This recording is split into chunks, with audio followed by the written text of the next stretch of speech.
देखिए, समासों के प्रसंग में विगत कक्षा में हमने तत्पुरुष समास को प्रारंभ किया और तत्पुरुष समास के प्रसंग में आपको बताया कि यहाँ पर उत्तर पद के अर्थ की प्रधानता होगी और उत्तर पद के लिंग के अनुसार ही जो समस्त पद का लिंग है वो निर्धारित होगा।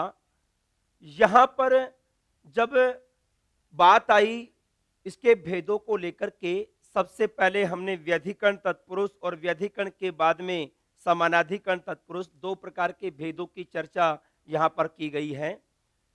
समानाधिकरण में तो विग्रह वाक्य के दोनों पदों में समान विभक्ति होती है, जबकि व्यधिकरण के प्रसंग में दोनों पदों के अंदर अलग अलग विभक्ति होगी। व्यधिकरण की प्रक्रिया को हमने प्रारंभ किया और व्यधिकरण की प्रक्रिया में सबसे पहले हमारे पास विभक्ति तत्पुरुष आया, जो कि दैनिक जीवन के उदाहरणों में सबसे ज्यादा हमारे काम आता है। विभक्ति तत्पुरुष का सीधा सा एक तरीका है, आपके पास जो सातों विभक्तियां हैं, सातों विभक्तियों में से प्रथमा वाले प्रसंग को छोड़ दीजिएगा, क्योंकि प्रथमा से प्रथमा का समास तो कर्मधारय समास में चले जाएगा। फिर वहां पर बाकी जो भी द्वितीया से लेकर के सप्तमी वाले पद हैं, उनका किसी भी दूसरे समर्थ पद के साथ समास कार्य होगा। मतलब ये जो कर्म को करण से, संप्रदान के लिए, अपादान से अलग इत्यादि, संबंध काके की या अधिकरण मेपे पर, ये जो छह विभक्तियों के अर्थ हैं, छह विभक्तियों के जो चिन्ह हैं, उन चिन्हों का लोप होकर के जो समास का कार्य होगा उसी को विभक्ति तत्पुरुष कहा जाता है। विभक्ति तत्पुरुष की प्रक्रिया उसको हम नामकरण दे सकते हैं। तो ये सारी की सारी चर्चा हमने प्रारंभ की गत कक्षा में। द्वितीय वालों का किन किन के साथ, तृतीय वालों का किन किन के साथ, तृतीया में एक अर्थ का प्रसंग आया, चतुर्थी में किन किन का समास किसके साथ, और उसमें भी एक अर्थ वाला प्रसंग आया, लेकिन दोनों में फर्क कितना था। तृतीय वाले में कोई उद्देश्य बताया जा रहा था, जबकि चतुर्थी वाले में कोई व्यक्तिवाचक, कोई व्यक्ति विशेष इत्यादि का प्रसंग था। फिर पंचमी में आया, पंचमी के प्रसंग का कौन कौन से प्रसंगों के साथ, और षष्ठी के प्रसंग में कौन कौन से प्रसंगों के साथ समास कार्य होगा। ये सारी की सारी चर्चा हमने की। तत्पुरुष समास के प्रारंभ में हमने ये कहा था कि उत्तर पद में यदि राजन शब्द हो तो राजन का रूप राजन की तरह न चल करके उसको अकारांत बना दिया जाएगा और राम की तरह रूप चलेगा। तो जैसे अंत में हम उदाहरण देख रहे थे, धर्मस्य राजा, तो यहाँ पे मूल शब्द धर्म और राजन, धर्म राजन शब्द बना। अब राजन को अकारांत कर देंगे और रूप जो बनेगा वो बनेगा धर्मराज है। ऐसे ही पक्षी नाम राजा, पक्षियों का राजा, मूल शब्द है पक्षिन और आगे है राजन। पहले वाले पद के अंत के तुनय का लोप सभी जगह हो रहा था, तो पक्षी राजन, अब राजन को भी अकारांत कर देंगे पक्षी राजा। ऐसे ही यहाँ पर युनाम राजा युवराज है, योगी नाम राजा योगी राज है। षष्ठी तत्पुरुष समास में दो प्रकार के उदाहरण थोड़े प्रसिद्ध रहे हैं।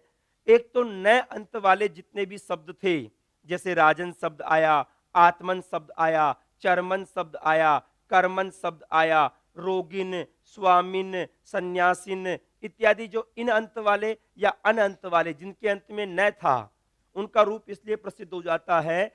सामान्य तौर पर इनका रूप बनाते समय जैसे आत्मन से आत्मा बनता है, राजन से राजा बनता है, स्वामिन से स्वामी बनता है, या तो आ अंत में होगा या ई अंत में होगा। लेकिन जब समास कार्य होगा तो इनमें सीधे तौर पर न का लोप होगा। तो यहाँ पे आपको जैसे आत्मा का रहस्य, आत्म रहस्य, आत्मा रहस्य नहीं, स्वामी की सेवा, तो स्वामी सेवा बड़ा ही नहीं बल्कि स्वामी सेवा, क्योंकि इनमें से जो न है, न का क्या हो जाएगा, लोप हो जाएगा। और एक विशेष बात, सकारांत शब्द जो मनस, यशस, तपस, तमस इत्यादि हैं, उनके प्रसंग में जो उत्व संधि का कार्य है, आगे यदि 3 4 5 हय वरल मिले तो उत्व संधि का कार्य है। जैसे मनस, मनस है विज्ञानम, मनस का समास विज्ञान के साथ, तो वहां पे उत्व संधि का कार्य भी अतिरिक्त हुआ और रूप बनेगा मनोविज्ञानम। मनस है वेदना, मनोवेदना, मनस है विकार है, मनोविकार है इत्यादि जो प्रसंग है वो यहाँ पर काम हमारे आएंगे। तो ये नकारांत और सकारांत वाले उदाहरण थे, वो ज्यादातर हमारे काम आते हैं, इसलिए उनको भी आपको विशेष तौर पर देखना होगा। अब प्रकरण के अनुसार हम आगे आते हैं सप्तमी विभक्ति की ओर। सप्तमी विभक्ति के प्रसंग में सप्तमी तत्पुरुष का जो प्रकरण है उसकी ओर जाने से पहले आपको सप्तमी में कुछ काम बताए थे मैंने, जैसे आपको ध्यान हो आधार की अधिकरण संज्ञा होकर के सप्तमी का कार्य हो रहा था और वो 3 प्रकार का आधार था इत्यादि। तो उन आधारों के प्रसंग में भी आपको समास कार्य करना होगा, मतलब सप्तमी वाले पद का दूसरे पद के साथ समास कार्य करना होगा। एक तो वहां पर जैसे औपश्लेषिक आधार था, जैसे वृक्ष से आरूढ़ है, वृक्ष के ऊपर चढ़ा हुआ। अब यहां पर चढ़ने की क्रिया में किसके ऊपर चढ़ा? वृक्ष के ऊपर। अब आरूढ़ कोई व्यक्ति विशेष है, इसका मतलब ये औपश्लेषिक आधार हो गया, वृक्ष के ऊपर।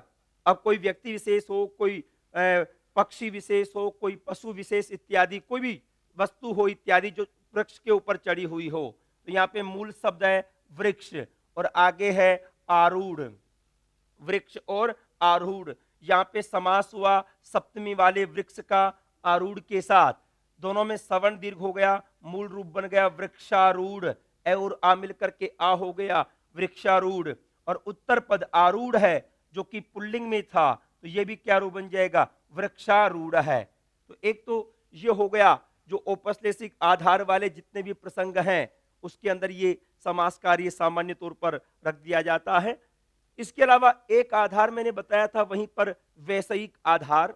वैषयिक आधार यहाँ पे ज्यादा प्रसिद्ध रहा है, जैसे वहां पे बताया था आपको इच्छा, रुचि, चतुराई, धूर्तता, कुशलता, प्रवीणता इत्यादि का जो भी विषय था उसको आपने वैषयिक आधार कहा। जैसे मान लो हम यहाँ पर प्रसंग रखें धावने कुशल है, दौड़ने के अंदर कुशल, तो यहाँ पे मूल शब्द है धावन और आगे शब्द है कुशल। सप्तमी वाले धावन का समास कुशल के साथ, समास होते ही सप्तमी वाले धावन का पहले प्रयोग, रूप क्या बन गया? धावन कुशल। अब कुशल शब्द उत्तर पद आ गया जो कि कहाँ का था? पुल्लिंग का था, तो यहाँ पे जो रूप बनेगा वो भी पुल्लिंग में बन जाएगा और रूप क्या बनेगा? धावन कुशला है, धावन कुशला है। तो चाहे कोई सा भी आधार हो, उन आधारों के प्रसंग में आपको सप्तमी का कार्य किया था और वहां पे आपको विभक्ति तत्पुरुष का कार्य करना होगा। सप्तमी विभक्ति तत्पुरुष यहाँ पर प्रकरण वाइज हो जाएगा। टॉपिक डाल लीजिएगा। क्रमशः हम एक एक स्टेप को लेकर के चल रहे थे। षष्ठी तत्पुरुष तक का कार्य हम देख चुके थे। हम यहाँ पर बीच बीच में एक जैसे प्रकार के उदाहरणों को लिख रहे हैं, बाकी सारे उदाहरण वाइज हमारे पास हैं। नंबर 6 छठे प्रकार का हो गया, A B C D E F, F प्रकार का आ गया है ये। और टॉपिक डाल लीजिएगा सप्तमी तत्पुरुष, सप्तमी तत्पुरुष, सप्तमी तत्पुरुष जो कि विभक्ति तत्पुरुष का अंतिम प्रकरण है।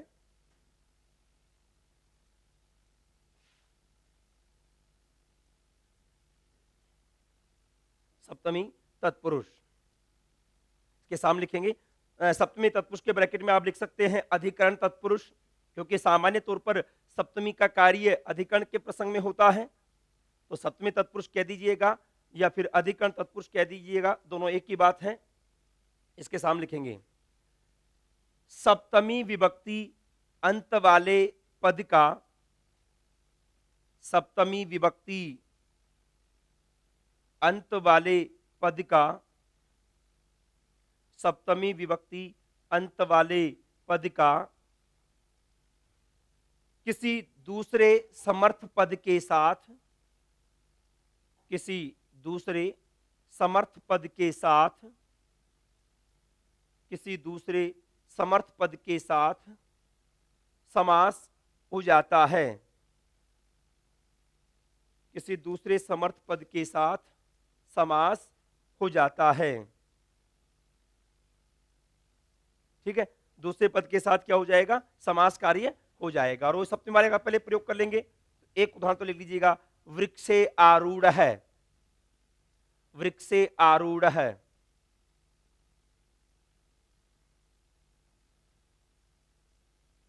वृक्षे आरूढ़ है, तो यहां पे मूल शब्द हो गया वृक्ष और आगे आरूढ़,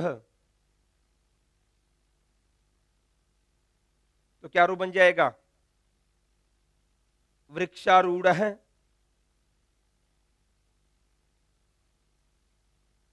तो ये तो औपश्लेषिक वाला प्रसंग आ गया।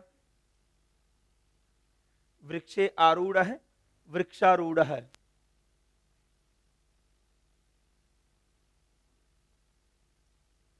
इसी प्रकार से दूसरा कर लीजिएगा, धावने कुशल है। धावने कुशल है। धावने कुशल है, दौड़ने में कुशल।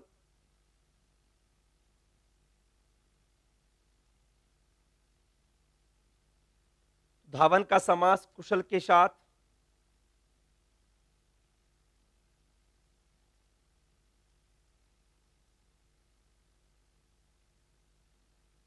क्या रूप बन जाएगा?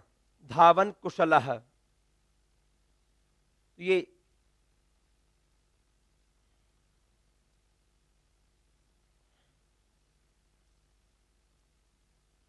अब एक मैं रख रहा हूं यहां पर, एक तरह से हम अभी व्यापक भी कह सकते हैं।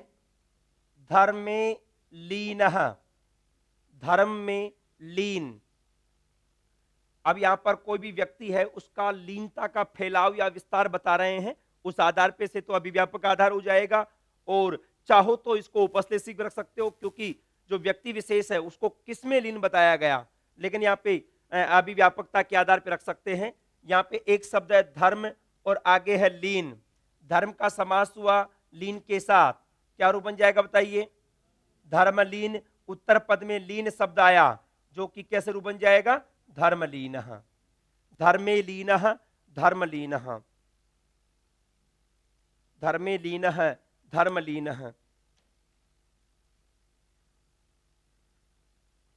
धर्मे लीन है, धर्मलीन। धर्म का समास लीन के साथ क्या रूप बन जाएगा? धर्मलीन। तो अब यहां पर सभी उदाहरणों को हम रख रहे हैं, स्टार्टिंग से आप देखें। जैसे व्यापारे पटुहु, व्यापार के कार्य में जो चतुर हो, तो यहां पे चतुराई का विषय कहां पे बताया गया? व्यापार बताया गया, तो वही वैसे ही आधार हो जाएगा। सप्तमी वाले व्यापार का समास पटु के साथ क्या रूप बन जाएगा? व्यापार पटुहु।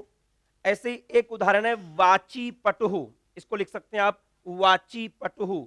जो वाच शब्द है, देखो वाची पटुहु, यहां पे मूल शब्द है वाच, वाच के आगे पटु, सप्तमी वाले वाच का समास पटु के साथ।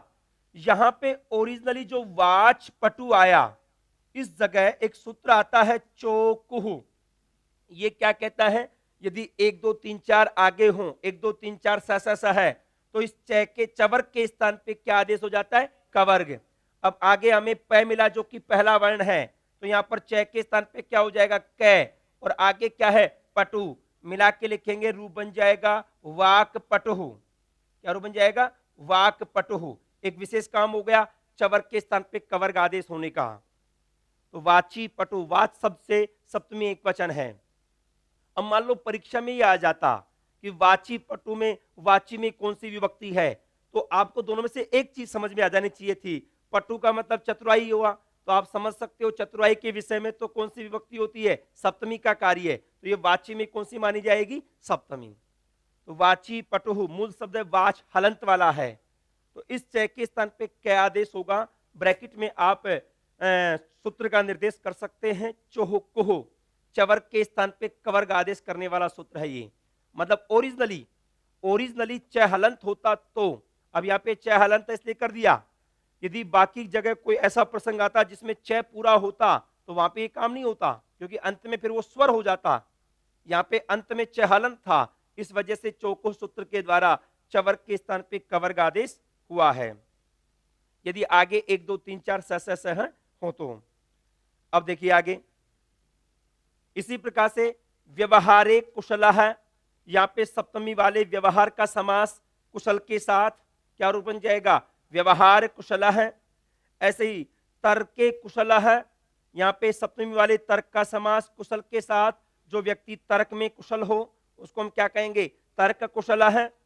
ऐसे ही भाषणे कुशल है, अभी हमने देखा ही, उसको हम क्या कहेंगे? जैसे धावने कुशल था, वैसे ही भाषणे कुशलः क्या बन जाएगा, भाषण कुशलः। ऐसे ही व्याकरणे निपुणः क्या बन जाएगा, व्याकरण निपुणः। ऐसे ही काव्ये निपुणः क्या बन जाएगा, काव्य निपुणः। ऐसे ही भाषणे चपलः क्या बनेगा, भाषण चपलः। ऐसे ही संगीते प्रवीण है, संगीत में प्रवीण क्या रूप बन जाएगा, संगीत प्रवीण है। दौड़ने में प्रवीण, धावने प्रवीण है क्या रूप बन जाएगा, धावन प्रवीण है। ऐसे ही भाषणे चतुर है, बोलने में चतुर हो तो क्या रूप बन जाएगा, भाषण चतुर है। ऐसे ही वाची चतुर है, अब वहां पे वही शब्द आ गया वाच, वाच के च के स्थान पे क्या हो जाएगा, कै, क्या रूप बन जाएगा, वाक चतुर है। ठीक है, वाक चतुर है। जहां पे आपने चौकुह सूत्र लिखा है ना, इसके नीचे ही लिख लीजिएगा, इसके नीचे तीर लगा करके इसका भावार्थ लिख लो, थोड़ा सा ध्यान रहे क्या काम करता है ये चौकुह सूत्र।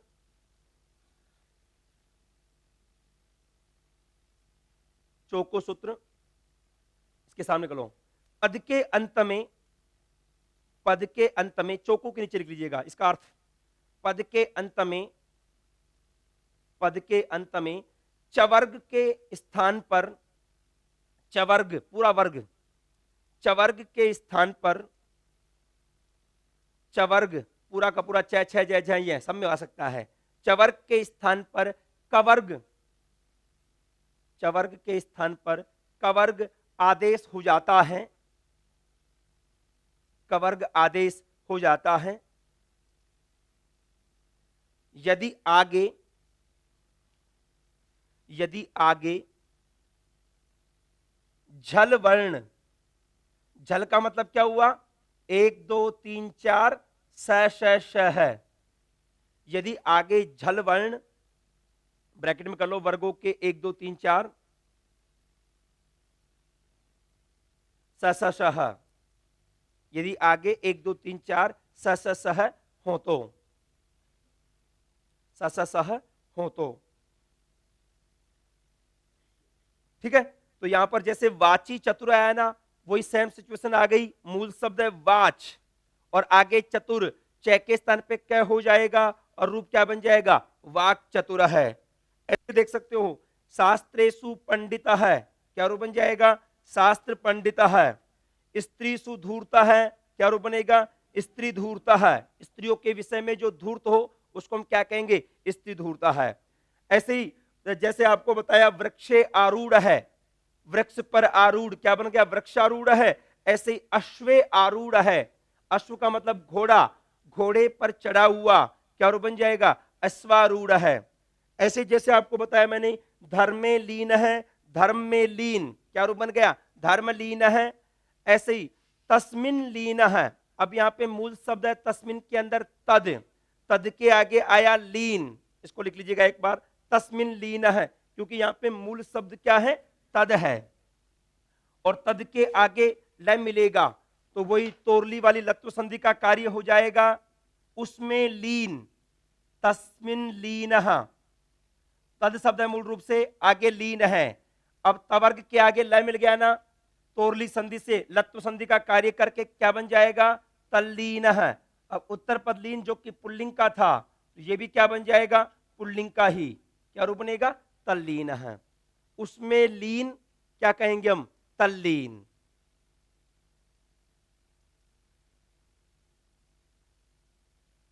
तल्लीन, ठीक है। ऐसे ही धर्म में रत है, धर्म में रत, धर्म में लगा हुआ, तो यहां पे धर्म का समास रत के साथ हुआ और रूप बन जाएगा धर्म रत है। रत का मतलब लगा हुआ, या उसको कार्यरत, जो उसमें संलग्न हो उसको कहा जाता है रत, ठीक है। अब आते हैं आगे, सप्तमी के प्रसंग में 4 शब्द विशेष आते हैं, एक तो सिद्ध, एक शुष्क, एक पक्व और एक बंध। सप्तमी वालों का इनके साथ भी सिद्ध, शुष्क, पक्व और बंध, इन 4 शब्दों के साथ भी समास कार्य होता है। जैसे मान लो ऐसा कोई कवि जो रसों के विषय में सिद्ध हो, अब यहां पर रस का समास होगा क्योंकि सप्तमी है, वचन का कोई फर्क नहीं पड़ेगा, एक वचन करते तो भी रूप वही बनता, रसे सिद्ध करेंगे तो भी वही, और रसेषु सिद्ध है तो भी वही। सप्तमी वाले रस का समास सिद्ध के साथ, ठीक है। पहले प्रयोग हो गया रस का, रूप क्या बन जाएगा, रस सिद्ध, और उत्तर पद सिद्ध आया जो कि पुल्लिंग का है, तो यहाँ पे रूप जो बनेगा वो क्या बन जाएगा, रस सिद्ध है, उत्तर पद के अनुसार लिंग हो जाएगा। ऐसे एक दूसरा शब्द है शुष्क। शुष्क का मतलब होता है सूखा हुआ। जैसे मान लो आपने कहा कि छायायाम शुष्क है, छाया के अंदर सूखा हुआ, तो यहाँ पे सप्तमी वाला शब्द कौन सा आ गया, छाया। छाया का समास सप्तमी शुष्क के साथ, छाया का समास शुष्क के साथ, पहले प्रयोग हो गया छाया का, अब उत्तर पद क्या है, शुष्क। यद्यपि पूर्व पद तो स्त्रीलिंग में था, लेकिन उत्तर पद के अनुसार लिंग रखेंगे। शुष्क शब्द पुल्लिंग का है, तो यहां पर रूप क्या बनेगा, छाया शुष्क है। छाया में शुष्क क्या रूप बन जाएगा, छाया शुष्क है। ऐसे ही पक्व के साथ भी, जैसे मान लो स्थाल्याम पक्व है। स्थाली का मतलब जो भी बर्तन इत्यादि हैं, भगोनी इत्यादि, इसको संस्कृत में स्थाली कहा जाता है, नदी की तरह रूप चलेगा।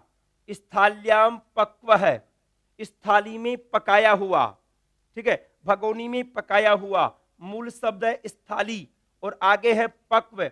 सप्तमी वाले स्थाली का समास पक्व के साथ, मूल रूप क्या बन गया, स्थाली पक्व। अब ये अकारांत है और उत्तर पद के अनुसार रूप चलेगा, रूप क्या बन जाएगा, स्थाली पक्व है। सिद्ध हो गया, शुष्क हो गया, पक्व हो गया, और बंध। जैसे मान लो यहां पे आ जाए चक्रे बंध है, चक्र में बंधा हुआ, या कोई भी प्रसंग आ सकता था। देखो चक्रे बंध है, चक्र में बंधा हुआ, तो यहां पर जितना भी प्रसंग आएगा सप्तमी वाले चक्र का समास बंध के साथ, चक्र का समास बंध से करेंगे, चक्र का पहले प्रयोग, और रूप क्या बन गया, चक्रबंध, और रूप क्या बन जाएगा, चक्रबंध है। ऐसे आप देख सकते हो। भारते सिद्ध है, क्या रूप बना, भारत सिद्ध है। योगे सिद्ध है, जो व्यक्ति योग में सिद्ध हो उसको हम क्या कहेंगे, योग सिद्ध है। तर्के सिद्ध है, क्या रूप बन जाएगा, तर्क सिद्ध है।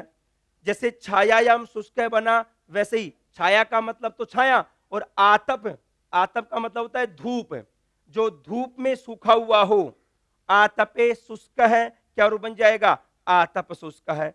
इस प्रकार से सिद्ध, शुष्क और पक्वबंध शब्दों के साथ यहां पर समास कार्य होगा। एक लाइन लिख लीजिएगा यहां पर बीच में,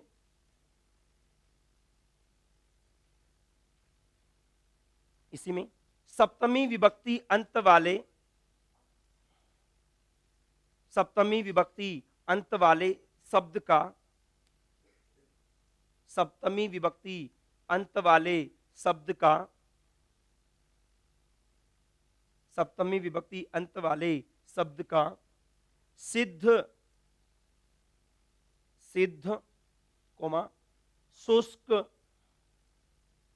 शुष्क, पक्व और बंध, सिद्ध, शुष्क, पक्व और बंध शब्दों के साथ, शब्दों के साथ समास हो जाता है, समास हो जाता है, समास हो जाता है। ठीक है, मतलब ये हुआ जिन शब्दों के अंत में सिद्ध, शुष्क, पक्व और बंध मिले तो उनका जो विग्रह करेंगे, विग्रह सप्तमी वाले के रूप में करना होगा, इसलिए मैंने इनको अलग से लिखवाया है। एक एक उदाहरण सबका लिख लीजिएगा। जैसे रसेषु सिद्ध, रसेषु सिद्ध, सप्तमी वाले रस का समास सिद्ध के साथ,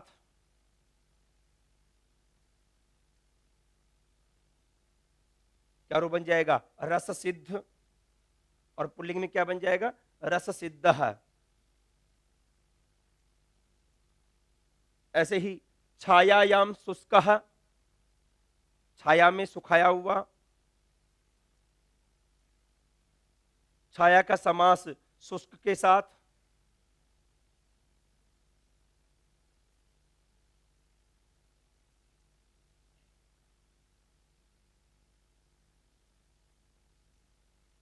रूप बनेगा छाया शुष्क, और क्या बन जाएगा, छाया शुष्क है।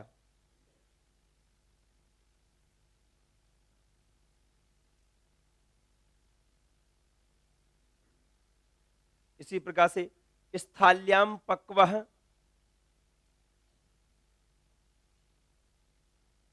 स्थाल्याम पक्वः, भगोनी में पकाया हुआ, स्थाली का समास पक्व के साथ।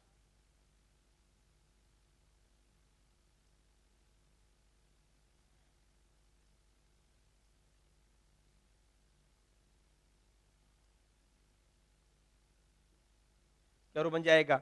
स्थाली पक्व।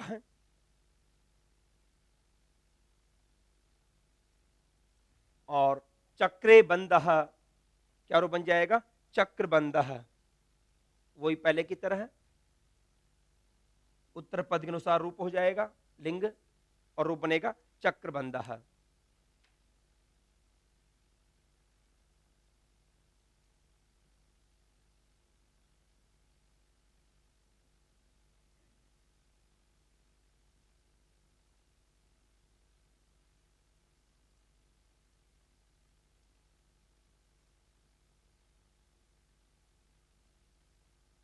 ठीक है। इसके अलावा और उदाहरण यहाँ पे दे रखे हैं, जैसे पुरुषेषु उत्तम है, जो पुरुषों में उत्तम हो, सप्तमी वाला पुरुष का समास उत्तम के साथ, क्या रूप बन जाएगा? पुरुष और उत्तम गुण कार्य कर देंगे, क्या रूप बन जाएगा? पुरुषोत्तम है। ऐसे ही नरेशु उत्तम है, सभी मनुष्यों में जो उत्तम हो, नर का समास उत्तम के साथ, क्या रूप बन जाएगा? नरोत्तम है। सर्वेशु उत्तम है, सभी में उत्तम हो, सर्व का समास उत्तम के साथ, क्या रूप बन जाएगा? सर्वोत्तम है। और नगर में जो स्थित हो, नगरे स्थित है, नगर का समास स्थित के साथ, क्या रूप बन जाएगा? नगर स्थित है। वास्तव में देखा जाए यहां पर जितना भी प्रसंग है, आपने विभक्ति तत्पुरुष में देखा, जो द्वितीया से लेकर के सप्तमी वाले पद हैं, उन पदों का समास हुआ है किसी भी दूसरे समर्थ पद के साथ। ये कुछ प्रसिद्ध उदाहरण तो हमने रखे, जहां पे द्वितीया में भी, तृतीया में भी, चतुर्थे में भी। इनके अलावा भी आपको कोई अर्थ इनके अकॉर्डिंग बैठ रहा हो, तो वहां पे ये समास कार्य कर सकते हैं। कितने भी उदाहरण इनके दिए जा सकते हैं। दैनिक जीवन में ज्यादातर प्रयोग इनका किया जाता है। कोई भी गद्यांश, पद्यांश, कोई श्लोक इत्यादि आए, ज्यादातर संभावना रहती है कि विभक्ति तत्पुरुष के जितने भी प्रकरण हैं, उनसे संबंधित विषयों को पूछा जावे। इस वजह से इन 6 के 6 विभक्ति तत्पुरुषों को आपको विशेष तौर पर देखना होगा। कम से कम आप इनके जो चिन्ह हैं, उन चिन्हों को याद कर लें। यहां पर जैसे कर्म को करण से संप्रदान के लिए, तो जैसा भाव आ रहा होगा उसी भाव के अनुसार आपको तत्पुरुष करना होगा। यदि सीधे तौर पर समास पूछा जाए, तत्पुरुष समास, तो सरल है। विभक्ति तत्पुरुष पूछे तो भी सरल है। लेकिन अर्थ के अनुसार बीच में अलग अलग विभक्ति तत्पुरुष को हमने इसलिए रखा कि सभी प्रकरणों को आप समझ सकें। हो सकता है कि वो बीच में से भी नाम आपको दे सकता है। न केवल संस्कृत की परीक्षाओं में, बल्कि जो हिंदी से संबंधित परीक्षाएं हैं, उनमें भी ये विभक्ति तत्पुरुष के आधार पर काफी प्रश्न बनते हैं। इस प्रकार से तत्पुरुष समास का जो पहला भेद था हमारे पास, विभक्ति तत्पुरुष, उसको हमने इन 6 प्रकरणों में बांट करके उसको हम रखे हैं। और ज्यादातर जो विभक्ति के चिन्ह हैं, उनके आधार पर यह समास कार्य हुआ है। अब जैसा अर्थ होगा उसके अनुसार आपको चलना होगा, पहली बात। दूसरी बात, यहां पर आपको हमने ये बताया कि उत्तर पद के अनुसार आपको लिंग डिसाइड करना है। न केवल लिंग, बल्कि आपको जब कोई गद्यांश या पद्यांश में या फिर वाक्य प्रयोग के अंदर आपको कोई रूप बना करके दे दिया जावे, जैसे मान लो हम यहां पर बात करें रस सिद्धाय, रस सिद्धाय कालिदासाय नमः।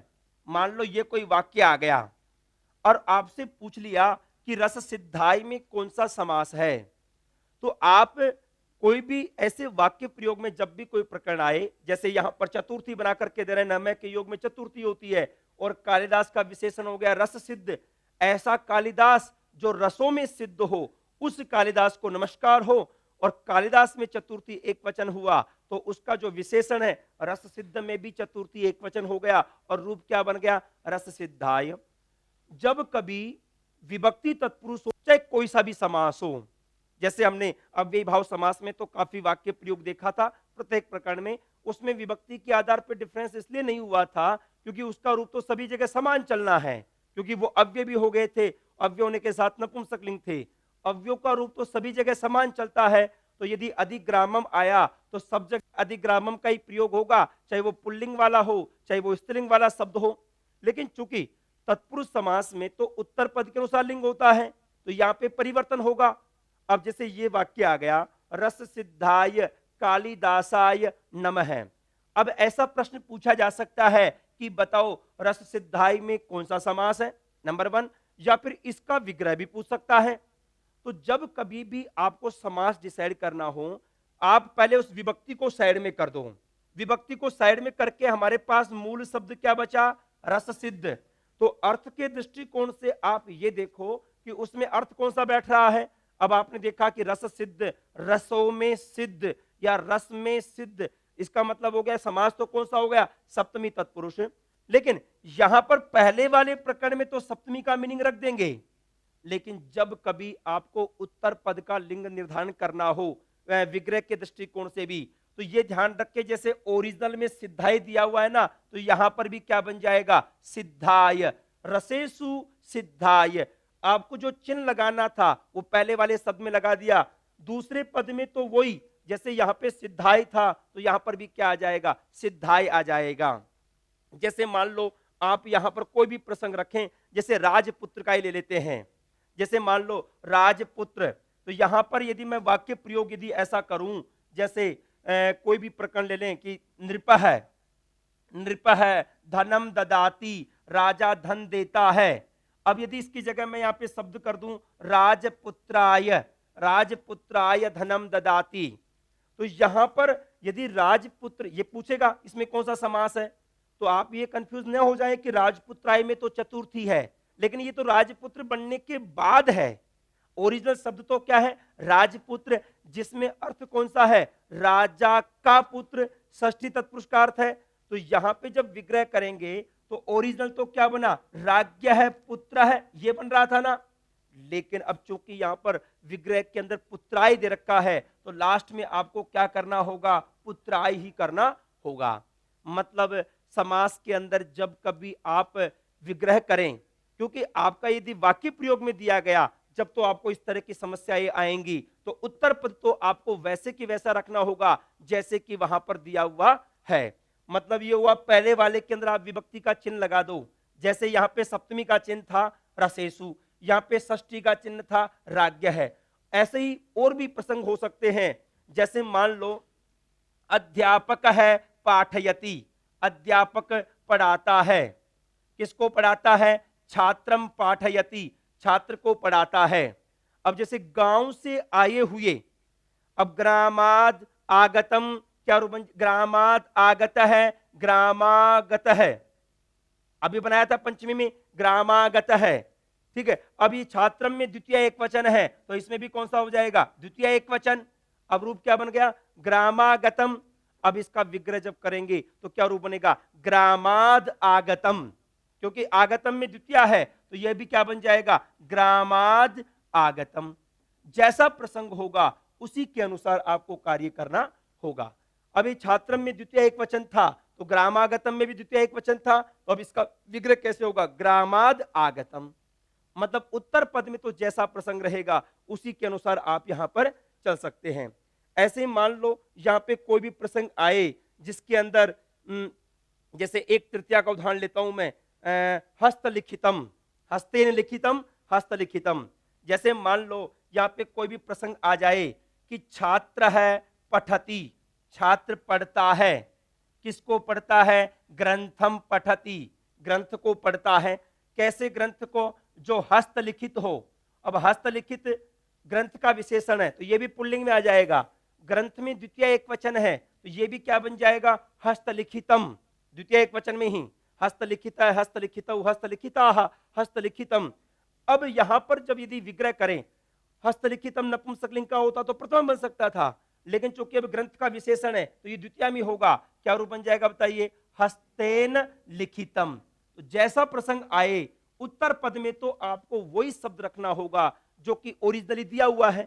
जैसे यहाँ पे सिद्धाई था तो यहाँ पे सिद्धाई आ गया, पुत्राई था तो पुत्राई आ गया, यहाँ पे आगतम था तो आगतम आ गया, यहाँ पे लिखितम था तो लिखितम आ गया। मतलब उत्तर पद के अंदर तो आपको वही चीज रखनी होगी जो कि दिया वहां पर दिया हुआ है, चाहे उसमें कोई सा भी वचन हो, चाहे उसमें कौन सी विभक्ति हो, कोई सा भी लिंग हो, उसी के अकॉर्डिंग वाक्य प्रयोग देने का उद्देश्य यह था। सीधे तौर पे प्रश्न आता तो प्रथमांत, हमने जितने भी उदाहरण रखे वो प्रथमा विभक्ति के रखे, लेकिन वाक्य प्रयोग में तो कहीं का भी आ सकता है। जैसे मान लो आपने बनाया स्वर्गगत, स्वर्गम गत है, स्वर्गगत है, और यदि आपने यहां पे कोई रूप बनाओ, जैसे पुत्र है नमति, पुत्र नमस्कार करता है, पितरम नमति, पिता को नमस्कार करता है। नमस्कार करने की क्रिया में किसको चाहा? पिता को, कर्म होकर के द्वितीय विभक्ति का कार्य हो गया। मैंने आपको बताया था नम धातु और नमस्क्री के योग में तो द्वितीय होगी और नमः के योग में चतुर्थी होती है, जैसे कालिदासाई नमः में हुआ। अब मान लो कैसे पिता को नमस्कार करता है? जो स्वर्ग में गया हुआ हो, तो ये रूप क्या बन जाएगा? स्वर्गगतम। पितरम में द्वितीय एक वचन है तो ये भी क्या बन जाएगा? स्वर्गगतम। पितरम की जगह ये होता मातरम, माता को नमस्कार करता है तो गतम की जगह क्या हो जाता? गताम, क्योंकि अब मातृ शब्द स्त्रीलिंग का है तो स्वर्गगता भी कहां क्या आ जाएगा? स्त्रीलिंग का। अब मान लो आपसे स्वर्गगता का विग्रह पूछा जाए, इस चिन्ह तो वो है ना, स्वर्ग को गई हुई, तो यहां पे रूप क्या बनेगा? स्वर्गम। ओरिजिनल तो बनता स्वर्गगता, लेकिन चूंकि यहां पे द्वितीय दिया हुआ है तो यहां पर भी विग्रह क्या हो जाएगा? स्वर्गगताम हो जाएगा।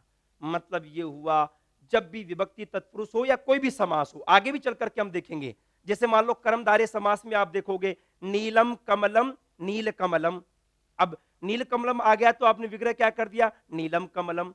लेकिन मान लो कि कोई भी आपने कहा कि मक्षिका नील कमले वसती, मक्खी नीले कमल पर रहती है। अब उसका विग्रह क्या हो जाएगा? नीलम कमलम था, लेकिन अब विग्रह बनाएंगे तो क्या बन जाएगा? कमले, क्योंकि नील कमले था ना, तो कमले। इस प्रकार से विग्रह आपको वहां पर करना पड़ जाएगा। मतलब ये हुआ जब कभी समास का प्रसंग आए तो वहां पर आपको उत्तर पद तो वही रखना होगा, विशेष तौर पे तत्पुरुष समास में। तत्पुरुष समास में उत्तर पद तो वही रखना होगा जो कि वहां पर ओरिजिनली दिया हुआ है। या फिर इसके विग्रह का एक तरीका और है, आप तद शब्द का प्रयोग कर सकते हैं, तद शब्द का। जैसे कैसे? मतलब ये हुआ जैसे मान लो आपने रस सिद्ध बनाया तो एक तरीका है कि आप बनाओ रसेसु सिद्ध है, जैसे आपने ओरिजिनल बनाया रसेसु सिद्ध है, और चूंकि यहाँ पे चतुर्थी विभक्ति है तो आप उसके आगे तस्मई का प्रयोग कर दो। उसके लिए रसेसु सिद्ध है, रस सिद्ध है, तस्मई उसके लिए। जैसे आपने बनाया राज्ञ पुत्र है, राजपुत्र है, और आपने क्या चतुर्थी, तो क्या रूप बन जाएगा? तस्मई। ऐसे बनाया आपने ग्रामाद आगत है, ग्रामागत है, तम, क्योंकि द्वितीय एक वचन है ना, सह तौ ते तम। ऐसे ही हस्तेन लिखितम, तो हस्तेन लिखिता है, हस्त लिखित है, तम। मतलब जिस जगह का प्रसंग हो आप तद का प्रयोग भी कर सकते हैं, लेकिन ज्यादातर संभावना रहती है इसी प्रकार से सीधे तौर पर दिया जाए। तो ये पांचों के पांचों वाक्य प्रयोग भी आप विभक्ति तत्पुरुष के आधार पर लिख सकते हैं। नंबर 1, नंबर 2, नंबर 3, नंबर 4 और नंबर 5। वाक्य प्रयोग किस प्रकार से किया जाएगा इसको दिखा रहे हैं। रस सिद्धाय कालिदासाय नमः। रस सिद्धाय कालिदासाय नमः।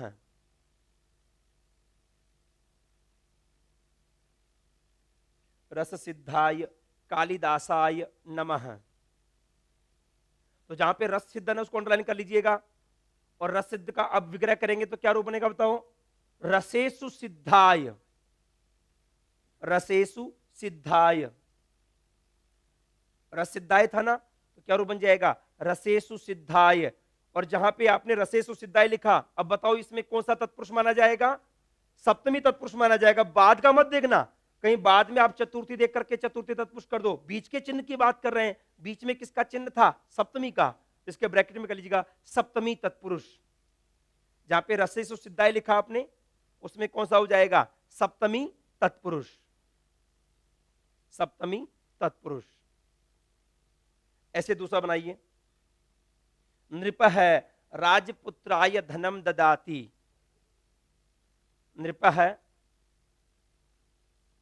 नृप है राजपुत्राय धनम ददाति। तो यहां पे राजपुत्राय को अंडरलाइन कर लीजिएगा। और राजपुत्र का मीनिंग क्या है? राजा का पुत्र। तो क्या रूप बन जाएगा? राज्ञ है पुत्राय,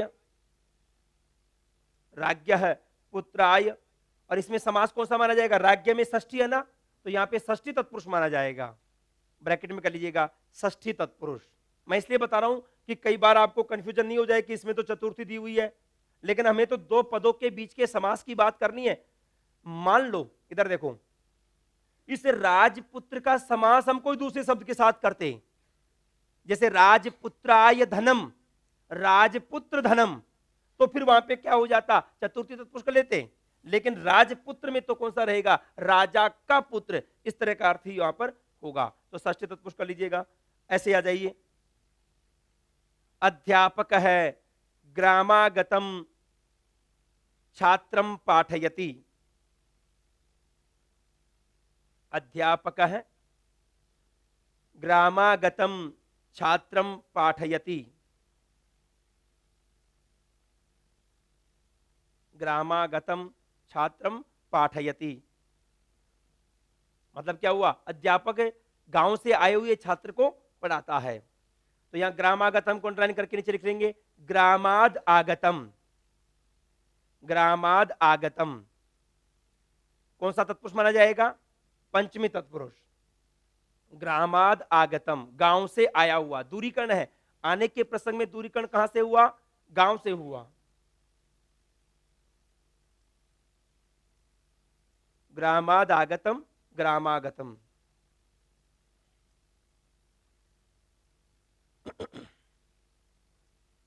ऐसे ही नंबर 4, छात्र है हस्तलिखितम ग्रंथम पठति,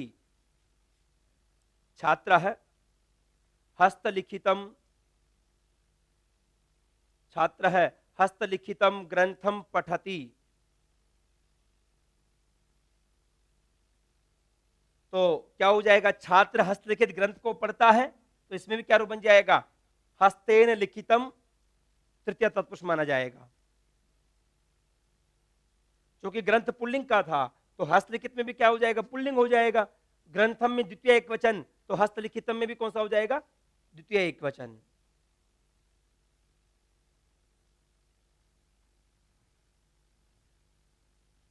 हस्तेन लिखितम और तृतीया तत्पुरुष हो जाएगा।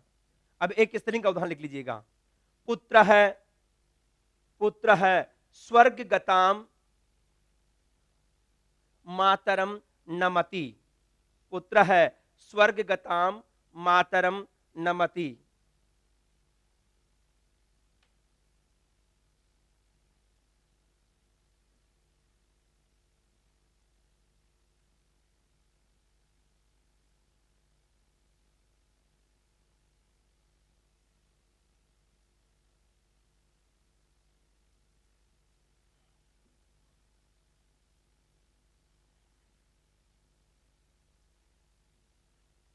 ठीक है, तो ऐसे वाक्य प्रयोग का प्रकरण यहां पर आ सकता है।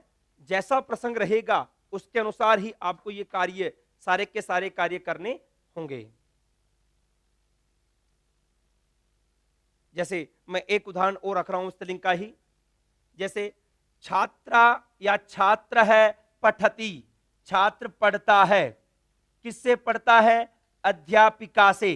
तो अध्यापिका शब्द स्त्रीलिंग का है और पंचमी विभक्ति हो जाएगी पढ़ने के प्रसंग में, जिससे पढ़ा जावे। क्या रूप बनेगा? अध्यापिकायाः। छात्र है अध्यापिकायाः पठति। कैसी अध्यापिका से? जैसे मान लो भयभीत, यहां पे भयभीत पुल्लिंग का होता है और स्त्रीलिंग में बनाएंगे तो क्या बन जाएगा? भयभीता। चूंकि अध्यापिका का विशेषण है, अध्यापिका में षष्ठी पंचमी का एक वचन है, तो यहां पर भी क्या बन जाएगा? पंचमी का एक वचन। भयभीतायाः अध्यापिकायाः पठति, भयभीत अध्यापिका से पढ़ता है। अब मान लो इसका आपको विग्रह करना हो, तो मूल शब्द तो क्या है? भयभीत है ना, और उससे पंचमी का बनाया भय भीताया, जिसमें आपको पंचमी तत्पुरुष करना होता है, तो क्या रूप बन जाएगा? भयाद भीताया।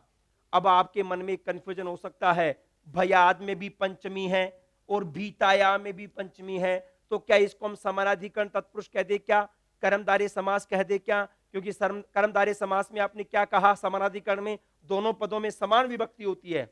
यद्यपि यहां पे दोनों पदों में समान विभक्ति है, लेकिन यहां पे ओरिजिनल शब्द भीताया नहीं है, बल्कि क्या है? भीता है। भीताया नहीं है, बल्कि क्या है? भीता। इसलिए इसको समानाधिकरण में नहीं रखेंगे। यहां पर भयाद में पंचमी है और दूसरा मूल शब्द केवल भीता माना जाएगा, तो इसको हम समानाधिकरण के प्रसंग में नहीं रखेंगे, इसी पंचमी तत्पुरुष के प्रसंग में इसको रखा जाएगा। ये लिख लीजिएगा। छात्र है भयभीताया अध्यापिकाया।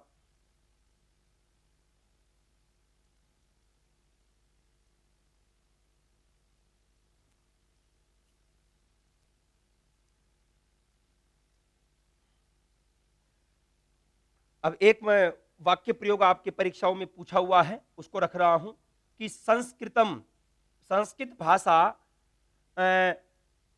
देशम, देश को एक सूत्रे बधनाती, एक सूत्र में बांधती है। ये वाक्य है। अब देखो, अब यहां पे मान लो, या एक सूत्र की जगह कर दो एकता सूत्रे, एकता के सूत्र में बांधती है, या एक के सूत्र में बांधती है, बात वही है।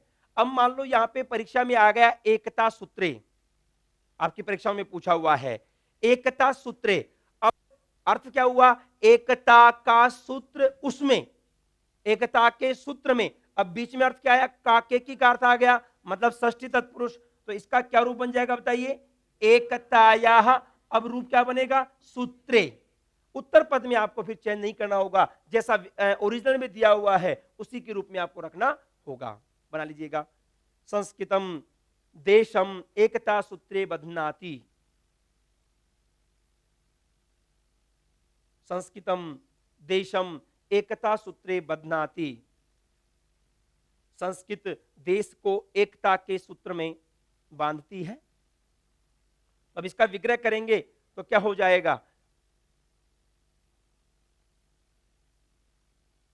एकताया सूत्रे हो जाएगा।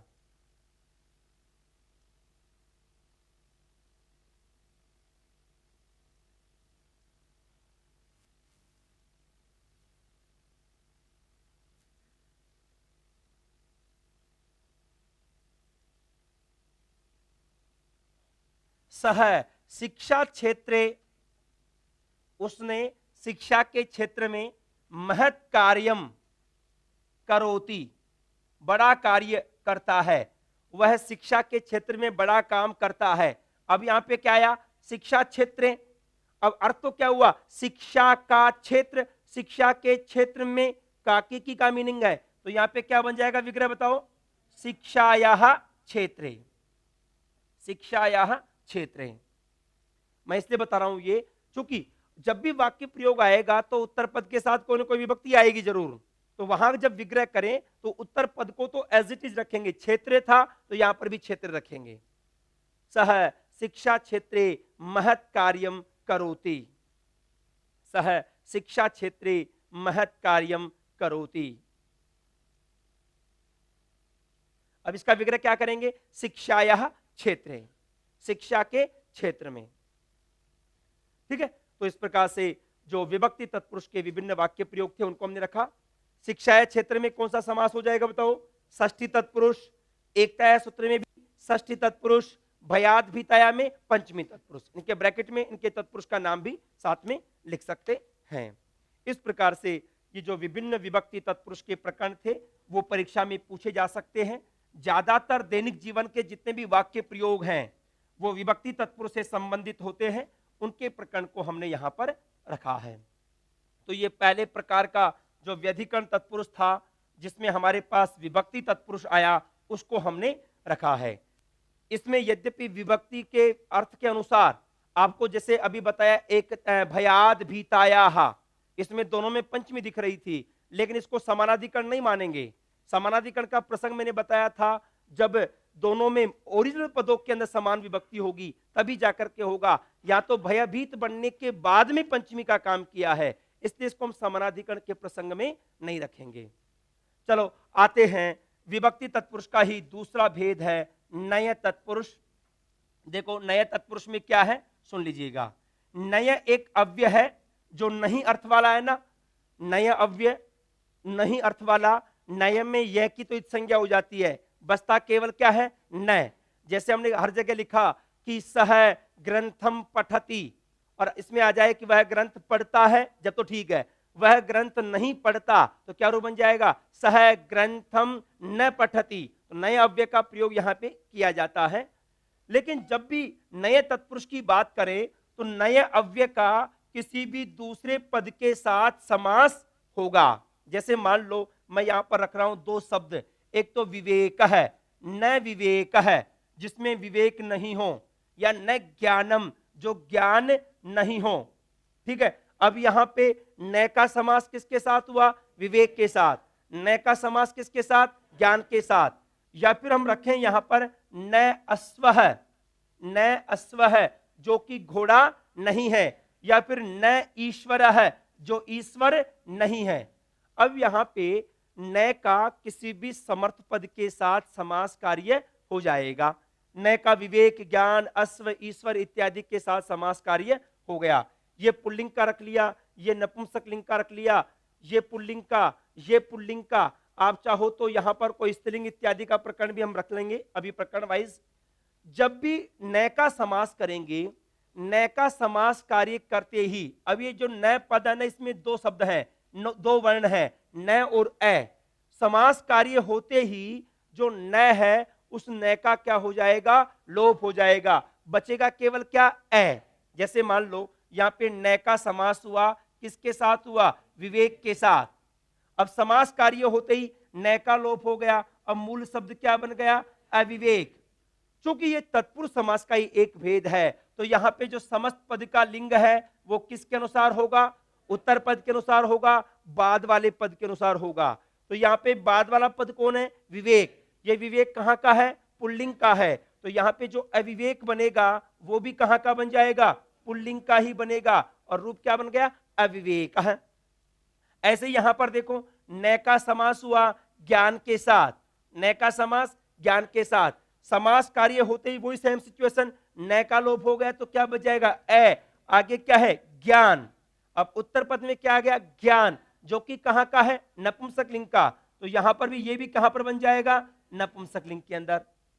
ठीक है, फिर इधर देखो यहां पर भी न का समास हुआ किसके साथ, अश्व के साथ। समास होते ही न का लोप हो जाएगा, बचेगा क्या, ए, और आगे क्या है, अश्व है। यहां पे एक बात विशेष है, नए तत्पुरुष में यदि आगे स्वर हो तो जो ए बच रहा था ना, इसके बाद नुट का आगम हो जाता है। नुट, नुट में बचता है केवल न, आगम हुआ, किसी के स्थान पे नहीं हुआ, बीच में आके एडजस्ट हो गया।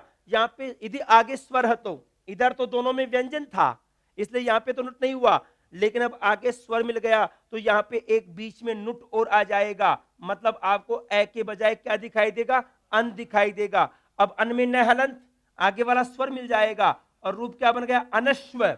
अब उत्तर पद में अश्व शब्द है जो कि कहाँ का है, पुल्लिंग का है, तो ये भी रूप क्या बन जाएगा, पुल्लिंग के अंदर ही रूप क्या बनेगा, अनश्व है।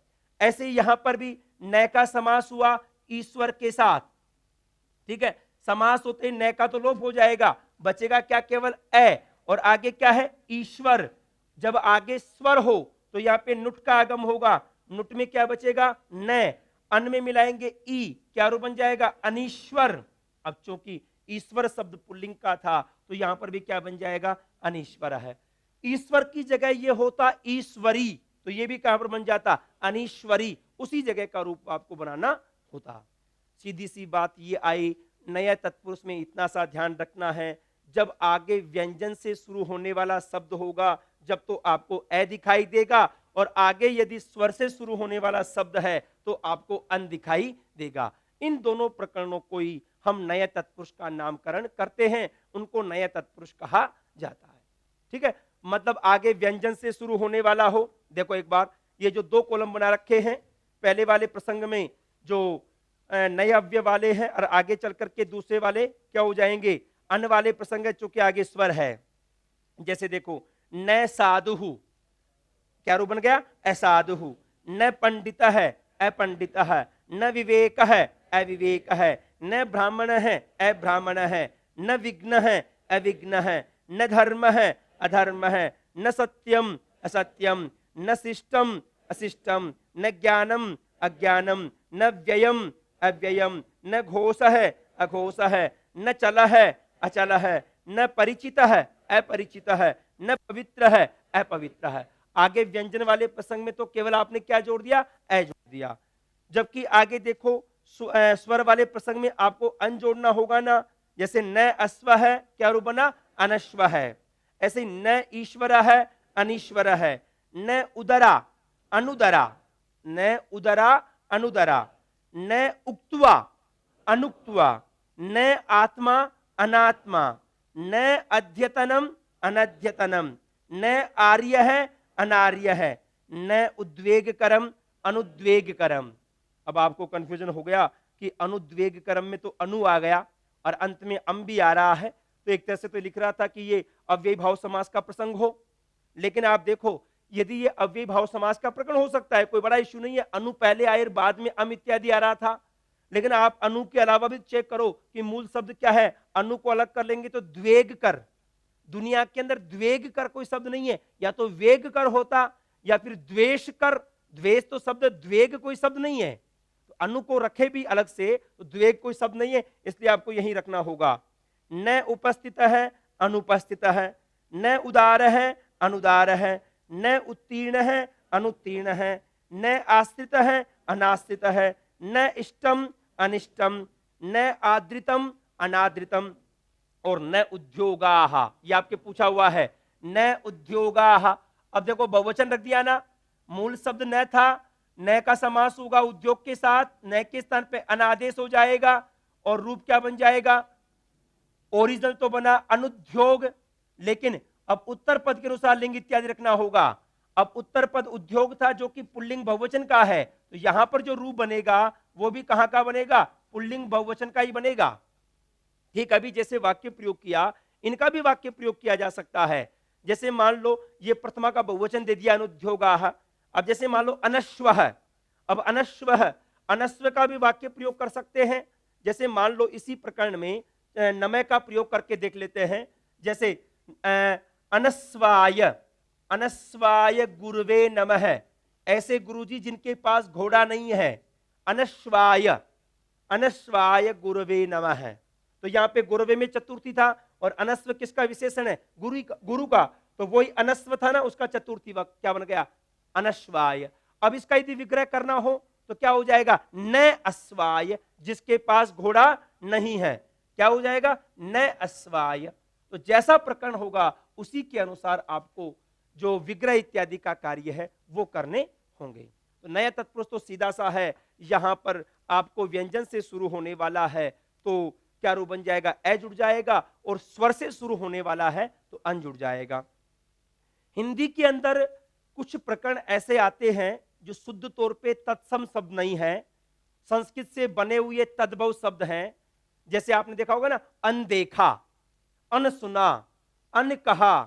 तो वहां पे जो व्यंजन वाला प्रसंग था, सुना, कहा, देखा, लेकिन वो संस्कृत निष्ठ नहीं है बल्कि संस्कृत से तद्भव है। तो वहां पे व्यंजन वाले प्रसंग में भी अन्न, न भी पूरा है, अन्न देखा, अन्न सुना, अन्न कहा। हिंदी के प्रसंग में उनको भी आप नए तत्पुरुष के दौरान ही रखते हैं, वहां पे वो अलग प्रकरण आ जाता है। विशेष तौर पर जो क्रियाओं का प्रसंग है, अन्न देखा, अन्न सुना, अन्न कहा, देखा, सुना, कहा इत्यादि क्रियाएं हैं। अन्न पढ़ा, जो पढ़ा हुआ नहीं था, ठीक, अन्न पढ़ा पाठ, तो वहां पे अन्न पढ़ा पढ़ने की क्रिया रूप में था, तो वहां पे अन इत्यादि का प्रयोग देखने को मिल सकता है। लेकिन संस्कृत में उस तरह के कोई भी शब्द नहीं है। दूसरा टॉपिक डाल लीजिएगा, नया तत्पुरुष। नया तत्पुरुष लिखो, नया तत्पुरुष,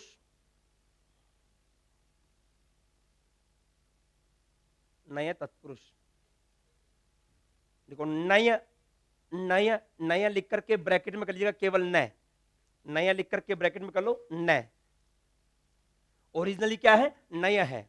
नय, नय के ब्रैकेट में कर लो नय, नय। और ये भी अव्यय है, तो कोई भी वाक्य में नय आ जाए ना, इसका मतलब नय क्या है? अव्यय, क्योंकि इसका रूप सभी जगह क्या रहेगा? समान रहेगा। नय अव्यय का, नय अव्यय का,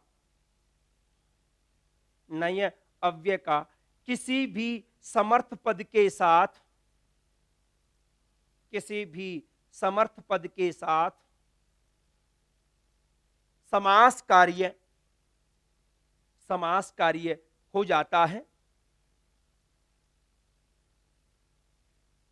देखो, ये एक बात कही मैंने, समास का किसके साथ, नए अव्यय का किसके साथ होगा? कोई भी समर्थ पद के साथ होगा। इधर देखो, अब मान लो आपने न विवेक है, जिसमें विवेक नहीं हो उसको आपने क्या कह दिया? अविवेक है। या तो समासकारी हो गया, लेकिन अब आप एक और स्टेप आगे लेना चाहो, न अविवेक है, मतलब एक नए किया तो आपने अविवेक बना दिया। अब नहीं है अविवेक जिसके पास, अब दोबारा समास कार्य नहीं होगा, क्योंकि उसमें सामर्थ्य नहीं है। एक बार नया हो गया ना, अब दोबारा से नहीं होगा, नहीं तो फिर क्या बन जाता? अन जुड़ जाता, अनविवेक है। फिर आप अनविवेक है न एक और जोड़ करके फिर आगे चलना होता, तो ऐसे कभी नहीं होगा। नए तत्पुरुष एक बार हो गया, पुनः दोबारा से नए तत्पुरुष का काम नहीं होगा। जैसे न विवेक हो गया तो अविवेक है, अब न अविवेक है, ऐसा रूप यहां पर नहीं बनेगा। इसलिए हमने क्या कहा? समर्थ के साथ ही होगा, क्योंकि न अविवेक का कोई भी अर्थ नहीं होता, दैनिक जीवन में प्रयोग नहीं होता, अर्थात वो सक्षम पद नहीं है, तो वहां पे ये समास कार्य नहीं होगा। नए अव्यय का किसी भी समर्थ पद के साथ समास कार्य हो जाता है। समास कार्य होने पर, समास कार्य होने पर, समास कार्य होने पर, समास कार्य होने पर न के समास कार्य होने पर न बचा हुआ था ना, न के न का लोप हो जाता है। अब दोनों में फर्क देखो, न तो पहले तो पूरा लिखा आपने, उसमें से न का लोप हो जाएगा, हलंत न का। ऐसे करेंगे, न के न का, मतलब न तो पूरा लिखा, न के, और उसमें हलंत न का लोप हो जाता है। न के न का लोप हो जाता है। न के न का लोप हो गया, मतलब न में दो वर्ण थे ना, न और ए, उसमें से न का तो लोप हो गया, अब क्या बच गया? ए। अर्थात समास कार्य होने पर, अर्थात समास कार्य होने पर, समास कार्य होने पर, समास कार्य होने पर न में से, न पूरा, न में से ए ही शेष रहता है, न में से ए ही शेष रहता है। न में से क्या शेष रहेगा? ए शेष रहेगा। ठीक है, सामान्य तौर पर तो क्या शेष रहेगा? ए। न में से न का लोप हो गया तो ए शेष रहा। जैसे व्यंजन वाले प्रसंग में तो आपको क्या दिखाई देगा? ए दिखाई देगा। लेकिन यदि न का लोप करने के बाद यदि आगे कोई स्वर है, जैसे आपने यहां पर न का लोप कर दिया, न और ए में से न का लोप कर दिया, और आगे यदि स्वर है तो फिर आपको किसका आगम करना होगा? नुट का आगम, एक और न, लेकिन अब बाद में आएगा। पहले वाला न तो पहले था, अब न कहां पर आ जाएगा? बाद में आ जाएगा। सीधी सी बात यह हो जाएगी, व्यंजन से शुरू होने वाला है तो अ जुड़ेगा, और स्वर से शुरू होने वाला है तो अन जुड़ेगा। नेक्स्ट सेंस देखेंगे, यदि यदि स्वर वर्ण आगे है, यदि स्वर वर्ण आगे है, स्वर वर्ण आगे है, तो यदि स्वर वर्ण आगे है तो नुट, नुट, और नुट के ब्रैकेट में कर लो हलंत न, नुट, नुट का आगम भी हो जाता है, नुट का आगम भी हो जाता है, नुट का आगम भी हो जाता है। अर्थात, अर्थात यहां, अर्थात यहां अन, यहां अन हो जाता है। क्या हो जाएगा? अन हो जाएगा। ए तो बचा हुआ था ही, नुट का आगम हो गया, तो यहां क्या हो जाएगा? अन हो जाता है। क्लियर? ओरिजिनली न में से न का लोप हो गया, बच गया ए, लेकिन आगे स्वर है तो आपको क्या करना होगा, नुट का आगम करना होगा। निष्कर्ष रूप में क्या कह सकते हैं, यदि व्यंजन आगे हो तो आपको ए दिखाई देगा, और आगे यदि स्वर है तो आपको अन दिखाई देगा। नेक्स्ट टेंस लिखें। निष्कर्ष के रूप में कहा जा सकता है कि, निष्कर्ष के रूप में कहा जा सकता है कि, कहा जा सकता है कि, कहा जा सकता है कि व्यंजन वर्ण आगे होने पर, व्यंजन वर्ण आगे होने पर, व्यंजन वर्ण आगे होने पर ए, ऐसा करना ए इनवर्टेड कॉमास में, ए व्यंजन वर्ण आगे होने पर ए, तथा तथा स्वर वर्ण आगे होने पर, तथा स्वर वर्ण आगे होने पर, स्वर वर्ण आगे होने पर अन, स्वर वर्ण आगे होने पर अन। अब अन को कौन में कर लेना, स्वर वर्ण आगे होने पर अन दिखाई देगा, दिखाई देगा। ठीक है, मतलब जब भी कोई प्रसंग आए तो आप तो ये ध्यान रखना, आगे यदि व्यंजन है तो ए दिखाई देगा, और आगे यदि स्वर है तो अन दिखाई देगा। तो आपको जब ए या अन वाला प्रकरण दिखे तो उसका विग्रह ऐसे करना होगा, जहां पे ए दिखाई दे रहा है सीधे तौर पर तो व्यंजन वाला अलग हो जाएगा, ए की जगह न कर देंगे, न विवेक है। और जब आगे स्वर वाली बात आई आपको अन दिखे तो अन को अलग करके पहले स्वर वाले को अलग कर लेना, और अन की जगह न लगा देंगे तो क्या रूप बन जाएगा, न अश्व है। विग्रह करते समय उल्टे तरीके से चलेंगे और समास करते समय ऊपर से नीचे की ओर आएंगे। अब ये दो दो उदाहरण लिख लीजिएगा, वही 4 कॉलम चलते रहेंगे पहले की तरह। उसी प्रकार से सबसे पहले क्या हो जाएगा, न विवेक है, न विवेक है, न विवेक है, न का समास विवेक के साथ, न विवेक है, न का समास विवेक के साथ, न में क्या बचेगा, ए, क्या रूप बनेगा, अविवेक है, अविवेक है,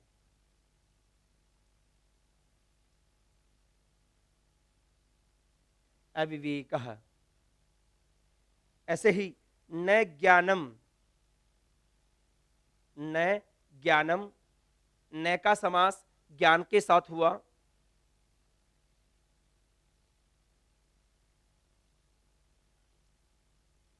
न का समास ज्ञान के साथ, और न में बचे ए, क्या रूप बन जाएगा, अज्ञानम।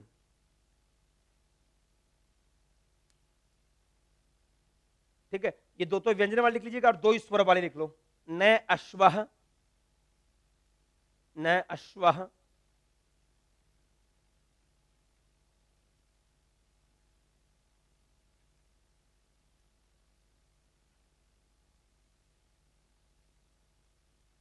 तो न का समास हुआ अश्व के साथ, लेकिन न में तो बचा तो ऐ था, लेकिन नुट का आगम भी हो गया, तो क्या बन गया, अन अश्वः। और अन और अश्व को मिलाकर के लिखेंगे, क्या रूप बन जाएगा, अनश्व। और उत्तर पद अश्व था जो कि पुल्लिंग का था, तो ये भी क्या बन जाएगा, पुल्लिंग में क्या रूप बनेगा, अनश्वः, अनश्वः, अनश्वः। ऐसे ही न ईश्वरः,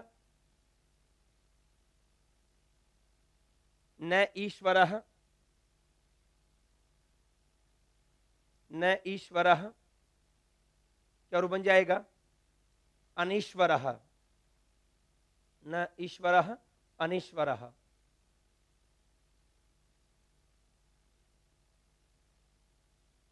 ठीक है, अब और प्रकरण देख सकते हैं, स्टार्टिंग से वापस देख लीजिएगा। न साधु व्यंजन वाले हैं, असाधु। न पंडित है, व्यंजन वाला है, अपंडित है। न ब्राह्मण है, अब्राह्मण है। न विघ्न है, अविघ्न है। न धर्म है, अधर्म है। न सत्यम, असत्यम। न शिष्टम, अशिष्टम। न ज्ञानम, अज्ञानम। न व्ययम, अव्ययम। न घोष है, अघोष है। न चल है, अचल है। न परिचित है, अपरिचित है, न पुत्र है, न पवित्र है, अपवित्र है। और ऐसे ही देख सकते हो स्वर वाले प्रसंग में न अश्व है, अनश्व है, न ईश्वर है, अनीश्वर है, न उदरा। अब उदरा, उदरा शब्द कहां का है? स्त्रीलिंग का है, तो क्या रूप बन जाएगा? अनुदरा। न उक्त्वा, अब ये उक्त्वा तो क्या आ जाएगा? अनुक्त्वा। न आत्मा, अनात्मा, न अद्यतनम, अनद्यतनम, न आर्य है, अनार्य है, न उद्वेगकरम, अनुद्वेगकरम, न उपस्थित है, अनुपस्थित है, न उदार है, अनुदार है, न उत्तीर्ण है, अनुत्तीर्ण है, न आश्रित है, अनाश्रित है, न इष्टम, अनिष्टम, न आदृतम, अनादृतम, और न उद्योगाः, अनुद्योगाः।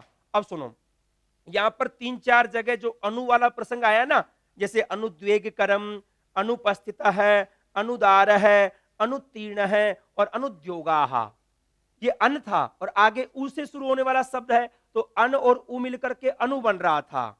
लेकिन आपको मन में कंफ्यूजन हो सकता है कि अनु का प्रकरण तो हमने अव्ययी भाव समास में देखा है।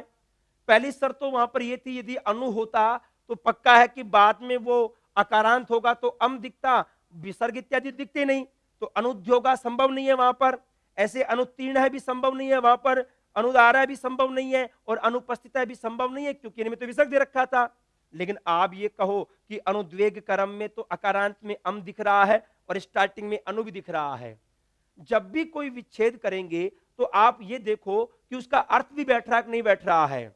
जैसे मूल शब्द उद्वेग शब्द तो है, लेकिन कभी भी द्वेग शब्द नहीं है, इस वजह से ही समास कार्य नहीं होगा। जैसे मान लो ये अनुद्योगा है, इसमें भी आपके मन में चलो विसर्ग, संस्कृत में तो विसर्ग दिख जाएगा, लेकिन हिंदी में तो अनुद्योग विसर्ग इत्यादि को कोई काम नहीं होता। तो अनुद्योग में क्या करें? चलो मान लेते हैं कि अव्ययी भाव में होता तो मूल शब्द क्या है? अनु, अनु को अलग करते और दूसरा शब्द क्या बचता? ध्योग। अब ध्योग तो कोई शब्द नहीं है, या तो उद्योग शब्द है या फिर योग शब्द है।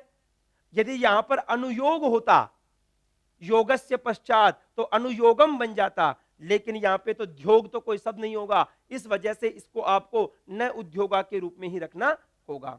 ये लास्ट में ये लिख लीजिएगा, न उद्योगाः, न उद्योगाः,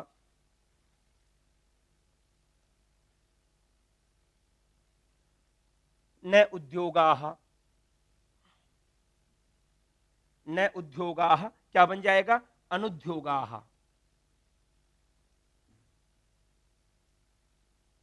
ठीक है, तो इस प्रकार से थोड़ा सा कंफ्यूजन को दूर रखें। यदि अनु वाला प्रसंग दिखे तो यहां पे देख लेना कि वहां पर आगे वाला जो शब्द है ओरिजिनली उ से स्टार्ट होगा, जैसे न उदार है, अनुदार है इत्यादि रूप यहां पर बन सकते हैं। अब इसके मैं कुछ वाक्य प्रयोग भी आपको लिखवा रहा हूं, क्योंकि दैनिक जीवन में इनका वाक्य प्रयोग काम आ सकता है। जैसे अनश्वाय गुरुवे नमः, अनश्वाय गुरुवे नमः। अब अनश्वाय में चतुर्थी आ गया ना, तो क्या रूप बन जाएगा बताइए? न अश्वाय। ऐसे कैसे लिख लो? न अश्वाय।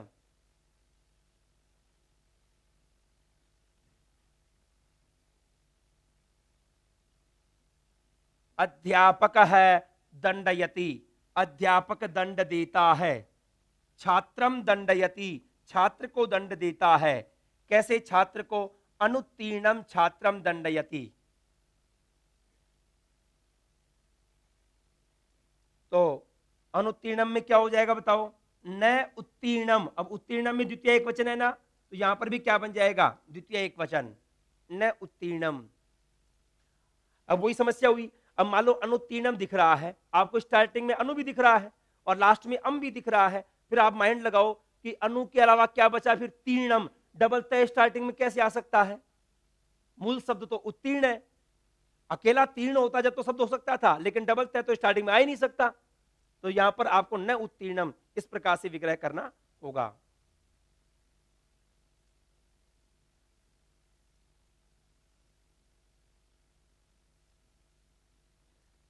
जैसे नृपः गाम ददाती, राजा गाय देता है, और गाम न ददाती, राजा गाय नहीं देता। कैसे? विप्र को विप्राय, लेकिन जो अनुदार हो तो क्या हो जाएगा? अनुदाराय, अनुदाराय। तो क्या रूप बन जाएगा बताओ? इसका क्या विग्रह करेंगे? न उदाराय, न उदाराय, जो उदार नहीं है। नृप है अनुदाराय विप्राय गाम न ददाति,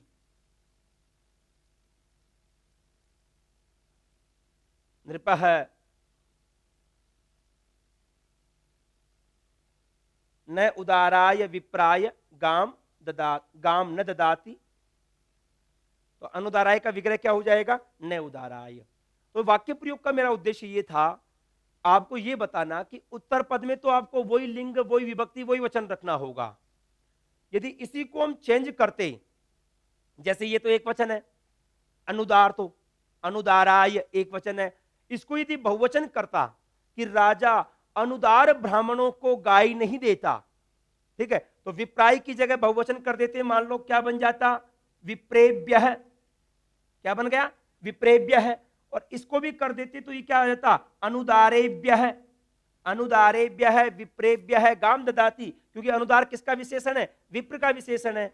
अब इसका यदि आप अब विग्रह करो तो क्या हो जाएगा बताइए? न उदारेभ्यः। एक को लिख लो ये, न उदारेभ्यः। नृपः अनुदारेभ्यः विप्रेभ्यः गाम न ददाति।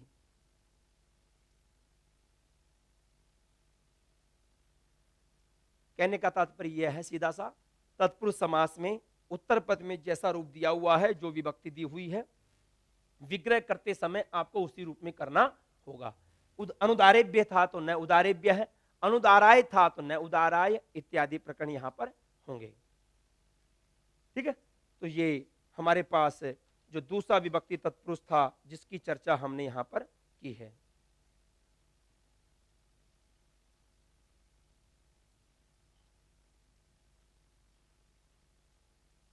ठीक है, तो ये हमारा दूसरा समास संपूर्ण हुआ। नया तत्पुरुष, इसमें तो सीधा सा भाव था, यदि व्यंजन वाला प्रसंग हो तो आपको अ जोड़ना है, और यदि स्वर वाला प्रसंग हो तो आपको अन जोड़ना है। हिंदी के प्रसंग में मैंने आपको बताया, जैसे अन देखा, अन सुना, अन कहा, अन पढ़ा, अन लिखा इत्यादि जो उदाहरण हैं वो आ सकते हैं, लेकिन वो तद्भव शब्द या देशज शब्दों के प्रसंग में ही प्रकरण उनका आ सकता है, जो कि संस्कृत से जुड़े हुए प्रकरण नहीं है। बाकी जितने भी तत्सम शब्द हैं, तत्सम शब्दों के अंदर यही नियम वहां पर लागू होगा। अब मैं तीसरे समास की ओर आ रहा हूं, और वो तीसरा समास है प्रादि तत्पुरुष समास। देखो, सामान्य तौर पर आपने देखा कि तत्पुरुष समास में उत्तर पद के अनुसार लिंग निर्धारित होता है और उत्तर पद का ही अर्थ प्रधान होता है। लेकिन आपने देखा होगा हमने वहां पर एक शब्द जोड़ा था उसके साथ, प्रायः है। प्रायः का मतलब क्या हुआ कि ये हमेशा नहीं होगा, कभी कभार उल्टा भी हो सकता है। सुनो, प्रादि तत्पुरुष के अंदर इसका जस्ट उल्टा काम होगा। देखो, अव्यय भाव जैसी शर्त आ जाएगी यहां पर। प्रादि तत्पुरुष में जो पूर्व पद है वो प्रादि होता है, और प्रादियों को सामान्य तौर पे क्या कहा जाता है? अव्यय कहा जाता है। इसलिए प्रादि तत्पुरुष के अंदर भी जो पूर्व पद होगा वो पूर्व पद अव्यय ही होगा। प्रादि तत्पुरुष के अंदर पूर्व पद यहां पर आपको अव्यय रखना होगा, नंबर 1, पहली बात तो ये। और यहां पर जो समस्त पद का जो लिंग है वो लिंग भी, जैसे कि तत्पुरुष समास में तो आप उत्तर पद के अनुसार कर रहे थे, यहां पे जो पूर्व पद है अर्थात जो अव्यय को इंडिकेट करने वाला है उसके अनुसार आपको डिसाइड करना होगा। कैसे?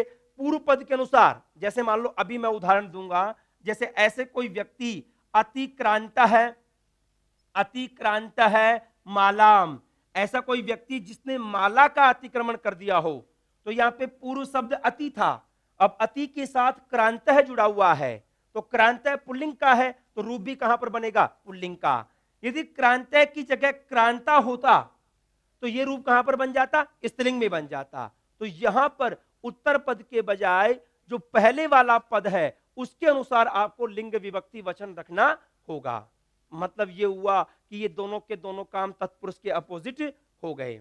यद्यपि यहाँ पे तत्पुरुष समास है, लेकिन पूर्व पद के अर्थ की प्रधानता होगी, और पूर्व पद अव्यय होता है, प्रधानता भी उसकी रहेगी, और पूर्व पद के अनुसार ही आपको जो समस्त पद का लिंग है वो भी निर्धारित करना होगा। और एक तीसरा काम और विशेष है, यदि, अच्छा ये बताओ फिर तत्पुरुष समास, ये प्रादि तत्पुरुष समास और अव्ययी भाव में फर्क क्या हुआ? अव्ययी भाव में भी पूर्व पद अव्यय था और पूर्व पद का अर्थ प्रधान था, लेकिन अव्ययी भाव में जो भी रूप बन रहे थे वो नपुंसक लिंग और अव्यय थे। यहां पे लिंग किसके अनुसार है? पूर्व पद के अनुसार है। मतलब यहां पे विसर्ग इत्यादि देखने को मिलेंगे, जबकि अव्ययी भाव के अंदर विसर्ग इत्यादि नहीं थे। इसलिए पूर्व पद के अनुसार आपको लिंग डिसाइड करना होगा। और एक दूसरी बात और, यहां पे यदि उत्तर पद के अंदर कोई भी स्त्रीवाचक शब्द हो जिसके अंत में दीर्घ स्वर हो, तो उस दीर्घ स्वर को ह्रस्व भी हो जाएगा। उत्तर पद के अंदर कोई भी स्त्रीवाचक हो, जैसे मान लो ये शब्द लेता हूं मैं, यहां पे अतिक्रांत है माला, यहां पे अति अव्यय आया और आगे शब्द है माला। अब माला शब्द स्त्रीवाचक है और आकारांत दीर्घ है, तो इस माला की जगह ह्रस्व हो जाएगा और माला का क्या बन जाएगा? माल है। मतलब उत्तर पद में यदि कोई दीर्घ स्वर होगा तो उसको ह्रस्व कार्य भी आपको करना होगा। निष्कर्ष निकला, तीन काम विशेष आगे प्रादि तत्पुरुष में, पूर्व पद अव्यय होगा और पूर्व पद के अर्थ का प्रधान होगा। ये प्रादि तत्पुरुष नाम इसलिए दिया गया, जो 22 प्रादि हैं प्र परा इत्यादि, उनमें से कोई पहले वाला पद प्रादि होगा, पहले वाला पद इस समास में पहले प्रयुक्त होगा और बाद में यहां पे लिंग पूर्व पद के अनुसार डिसाइड होगा। लेकिन जैसे अतिक्रांत आया, अब अतिक्रांत था तो पुल्लिंग का, और अतिक्रांतम होता तो नपुंसक लिंग का। और ठीक उसी प्रकार से जैसे अभी मैं वाक्य प्रयोग बता रहा था, अतिक्रांतेन होता तो अब तृतीया में बनाना पड़ेगा फिर आपको। जैसा प्रसंग होगा, मतलब रूप बनाया तो रूप के अनुसार विग्रह करना होगा और विग्रह दिया तो विग्रह के अनुसार आपको रूप बनाना होगा। तो जैसा प्रकरण होगा उसके अनुसार आपको कार्य करना है।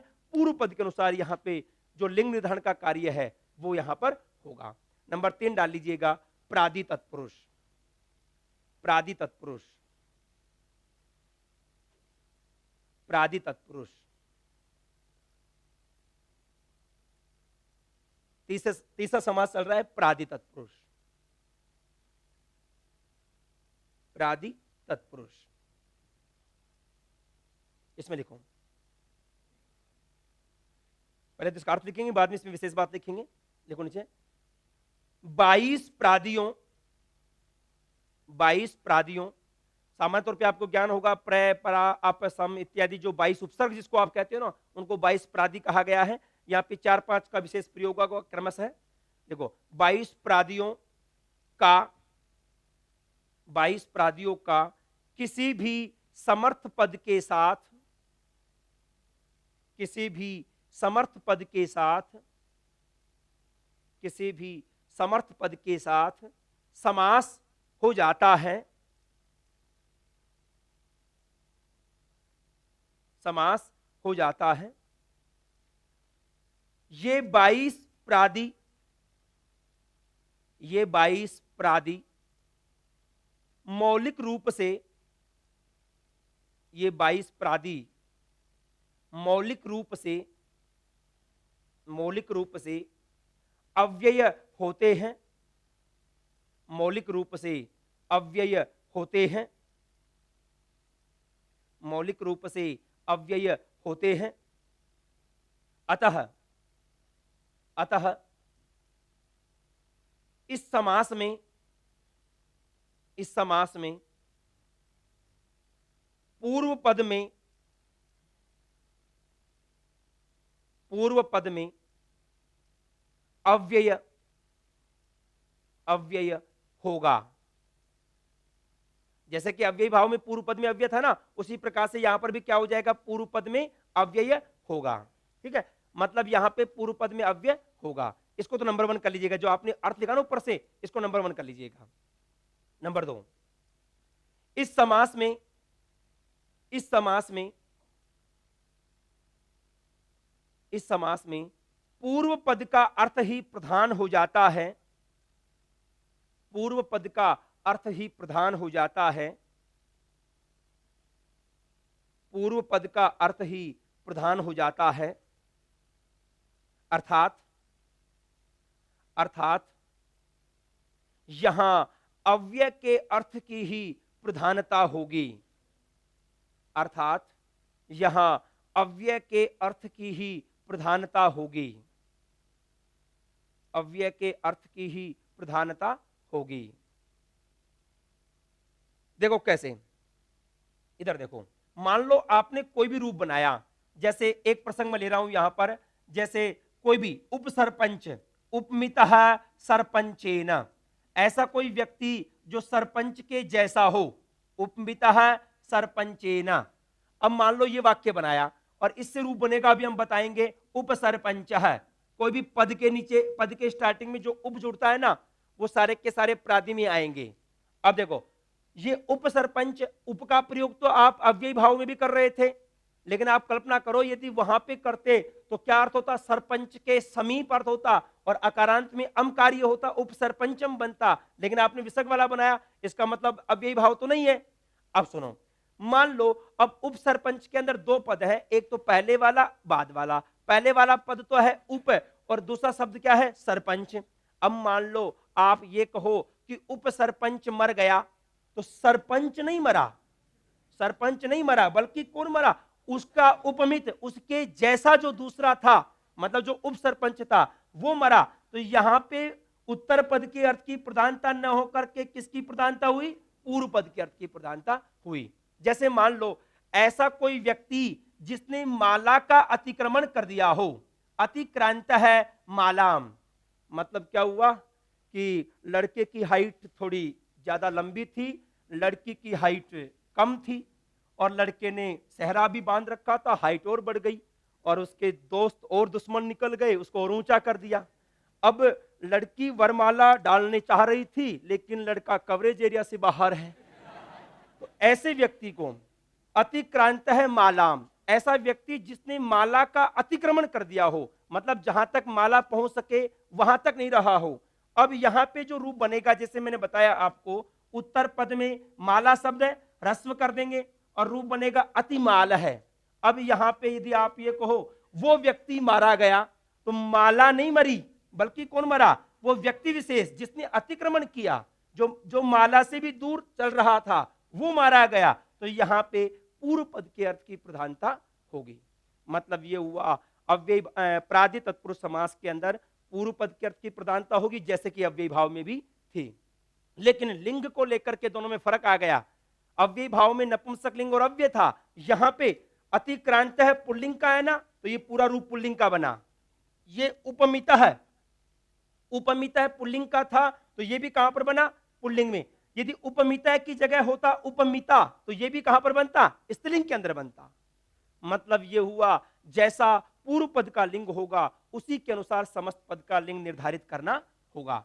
इसलिए दूसरा पॉइंट आपने क्या लिखा, यहां इस समास में पूर्व पद के अर्थ की प्रधानता हो जाती है, अर्थात अव्यय का ही अर्थ प्रधान होगा। नंबर 3 लिखो, इस समास में पूर्व पद के लिंग के अनुसार, इस समास में पूर्व पद के लिंग के अनुसार, इस समास में पूर्व पद के लिंग के अनुसार समस्त पद का लिंग निर्धारित होता है। पूर्व पद के लिंग के अनुसार समस्त पद का लिंग निर्धारित होता है, अर्थात लिंग का मतलब केवल लिंग से नहीं है, मैं जैसे भी आपको बता रहा था ना, लिंग का मतलब चिन्ह से है, उसके जितने भी चिन्ह हैं, लिंग विभक्ति वचन तीनों के तीनों वही आ जाएंगे। अर्थात पूर्व पद के, अर्थात रुको एक मिनट, अर्थात पूर्व पद अव्यय, पूर्व पद अव्यय, जो पहले वाला पद अव्यय होगा ना, अब अतिक्रांत के साथ जुड़ा हुआ ना, क्रांत है, पूर्व पद अव्यय के साथ जुड़े, पूर्व पद अव्यय के साथ जुड़े पद के लिंग के अनुसार समस्त पद का लिंग होगा, समस्त पद का लिंग होगा। अच्छा, मैंने ये बात दोबारा क्यों लिखवाई अर्थात कह करके, यदि आप ये कहते हैं पूर्व पद के अनुसार लिंग होता है, तो पूर्व पद तो अव्यय होता है, और आपने तो ये कहा था कि अव्यय का तो कोई लिंग विभक्ति वचन होता ही नहीं है। लेकिन हमने क्या कहा, पूर्व पद का मतलब यदि अव्यय है लेकिन वो अव्यय के साथ जो शब्द जुड़ा हुआ ना अतिक्रांत है, अब ये क्रांत पुल्लिंग का है जो कि पूरे अतिक्रांत के साथ जुड़ा हुआ है, तो इसके अकॉर्डिंग होगा। जैसे उपमिता में अव्यय तो उप था, लेकिन उसके साथ मिता जुड़ा हुआ है, तो पुल्लिंग में मिता जुड़ा हुआ होता तो स्त्रीलिंग के अंदर, मितम जुड़ा हुआ होता तो नपुंसक लिंग के अंदर। पूर्व पद के साथ जो प्रसंग जुड़ा होगा उसके अनुसार आपको लिंग डिसाइड करना होगा। और नंबर 4, प्रादि तत्पुरुष समास में, प्रादि तत्पुरुष समास में, प्रादि तत्पुरुष समास में, प्रादि तत्पुरुष समास में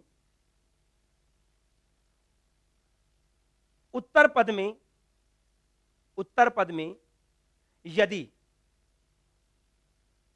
स्त्रीवाचक शब्द हो, यदि स्त्रीवाचक शब्द हो, उत्तर पद में यदि स्त्रीवाचक शब्द हो, स्त्रीवाचक शब्द हो तो उसके अंत में स्थित, उसके अंत में स्थित, उसके अंत में स्थित,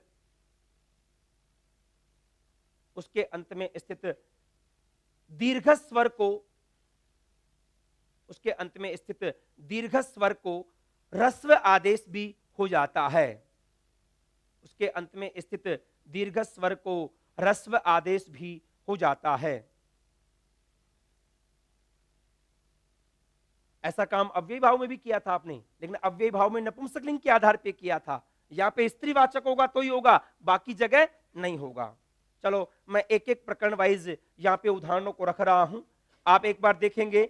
प्रगत है आचार्य है, प्रगत है आचार्य है, क्या रूप बन जाएगा? प्राचार्य है।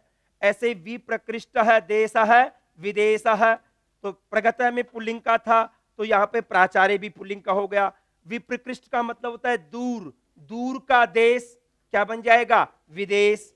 प्रकृष्ट है यत्न है, ज्यादा बेहतर यत्न, क्या बन जाएगा? प्रयत्न।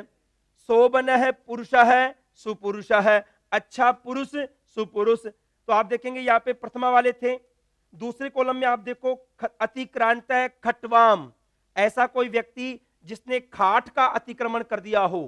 खाट का अतिक्रमण करने का मतलब हुआ जो व्यक्ति इतना लंबा हो कि उसके पैर खाट से भी आर पार हो जाएं, आगे तक चले जाएं, तो ऐसे व्यक्ति को क्या कहेंगे?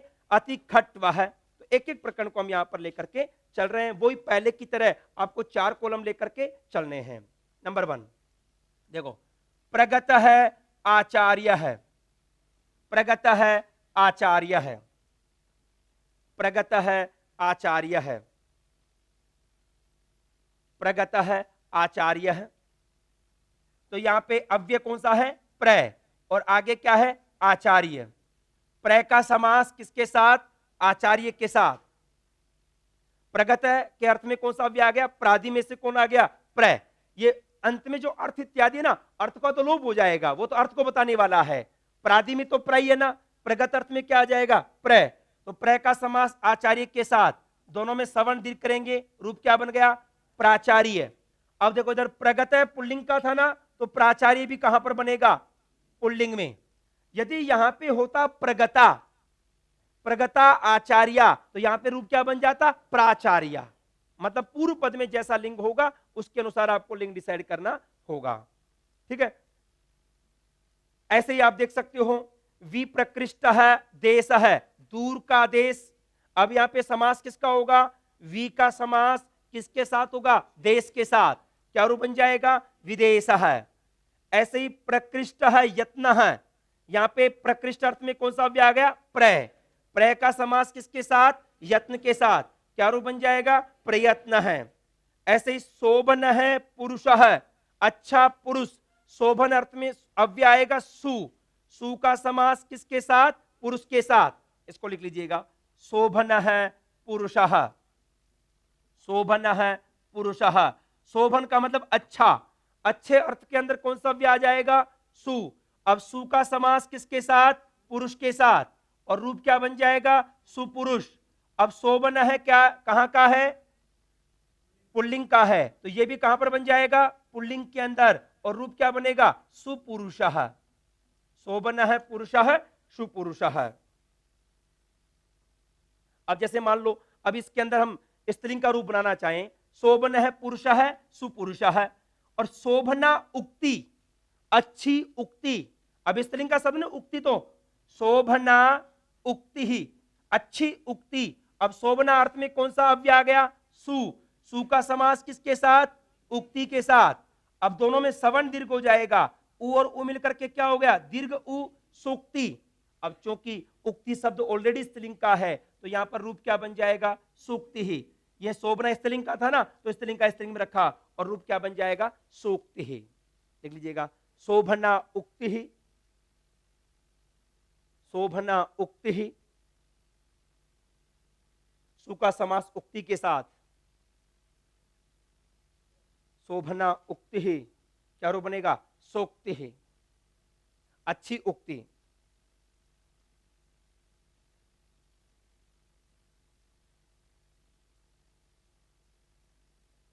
ऐसे देखो, दुष्टो जन है मतलब बेकार का व्यक्ति।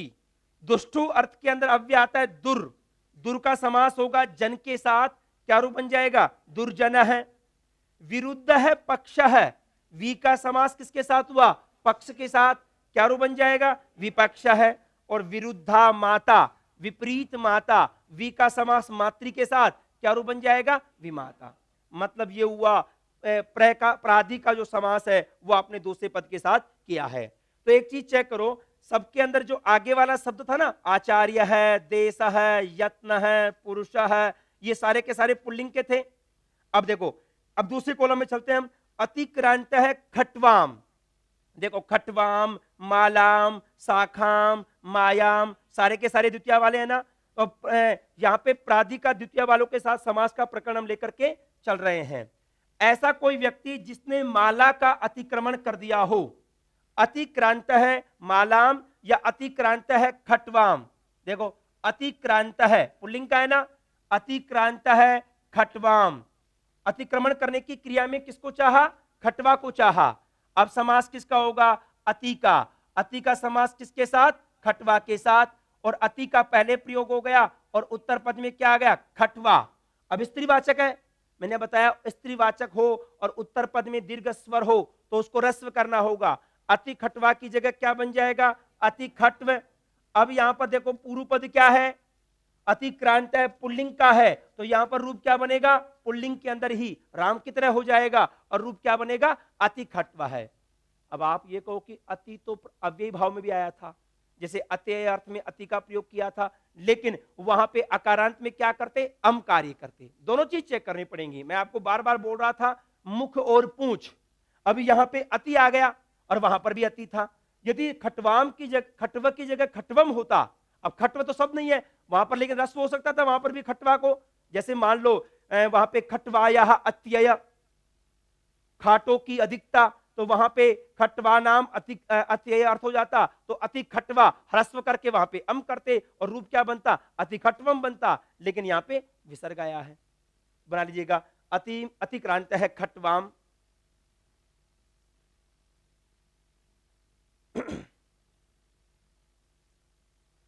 अतिक्रांत है खटवाम। अति का समास खटवा के साथ, रस्व कर देंगे खटवा को खट्व। यहां पे ओब्लिक करके लिखना चाहो लिख सकते हो, अति खट्व रस्व यहीं कर दो और अंत में क्या बन जाएगा? अति खट्वः। अतिक्रांत है खटवाम, अति खट्वः।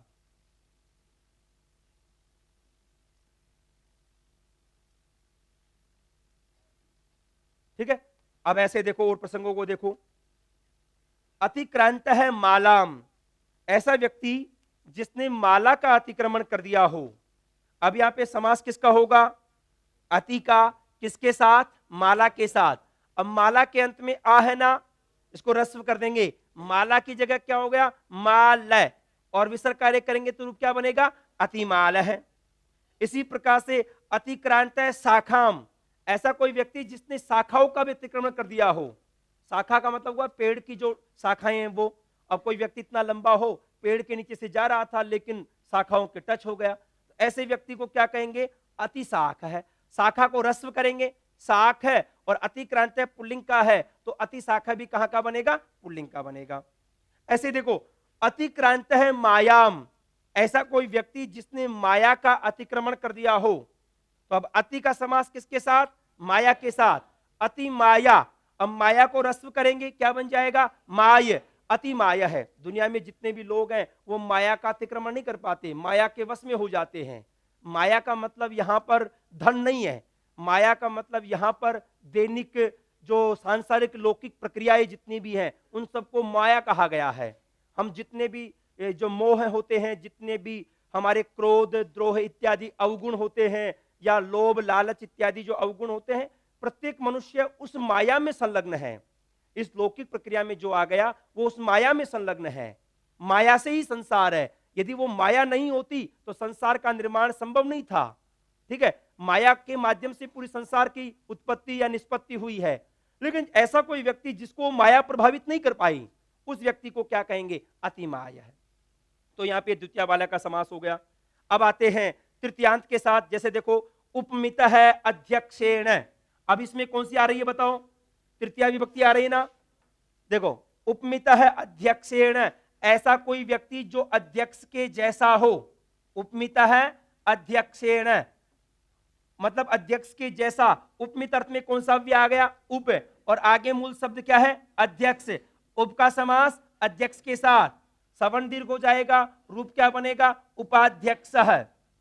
उपाध्यक्ष, अब ये पूर्व पद में उपमित है पुल्लिंग का था तो ये भी क्या रूप बन जाएगा? उपाध्यक्ष है। यदि ये उपमित की जगह उपमिता होता, ऐसी कोई महिला जो अध्यक्ष के जैसी हो, तो उसको हम फिर क्या कहते हैं? उपाध्यक्षा। स्त्रीलिंग में बना देते। पूर्व पद के अनुसार आपको लिंग डिसाइड करना होगा। बनाइए, उपमित अध्यक्षेण,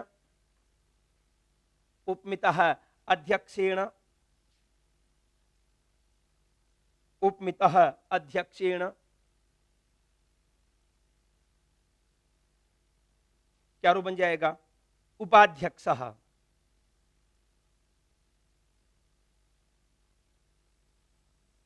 उपमित अध्यक्षेण क्या रूप बनेगा? उपाध्यक्ष।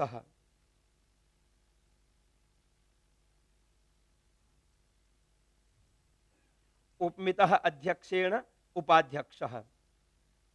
ठीक है, अब जैसे ये जितने भी पद है ना, जिससे पहले उप जोड़ते हैं, उपराष्ट्रपति, उप प्रधानमंत्री, उपायुक्त, उप प्रधान, उपनिदेशक इत्यादि, कोई भी, वो सारे के सारे कहां पर आएंगे?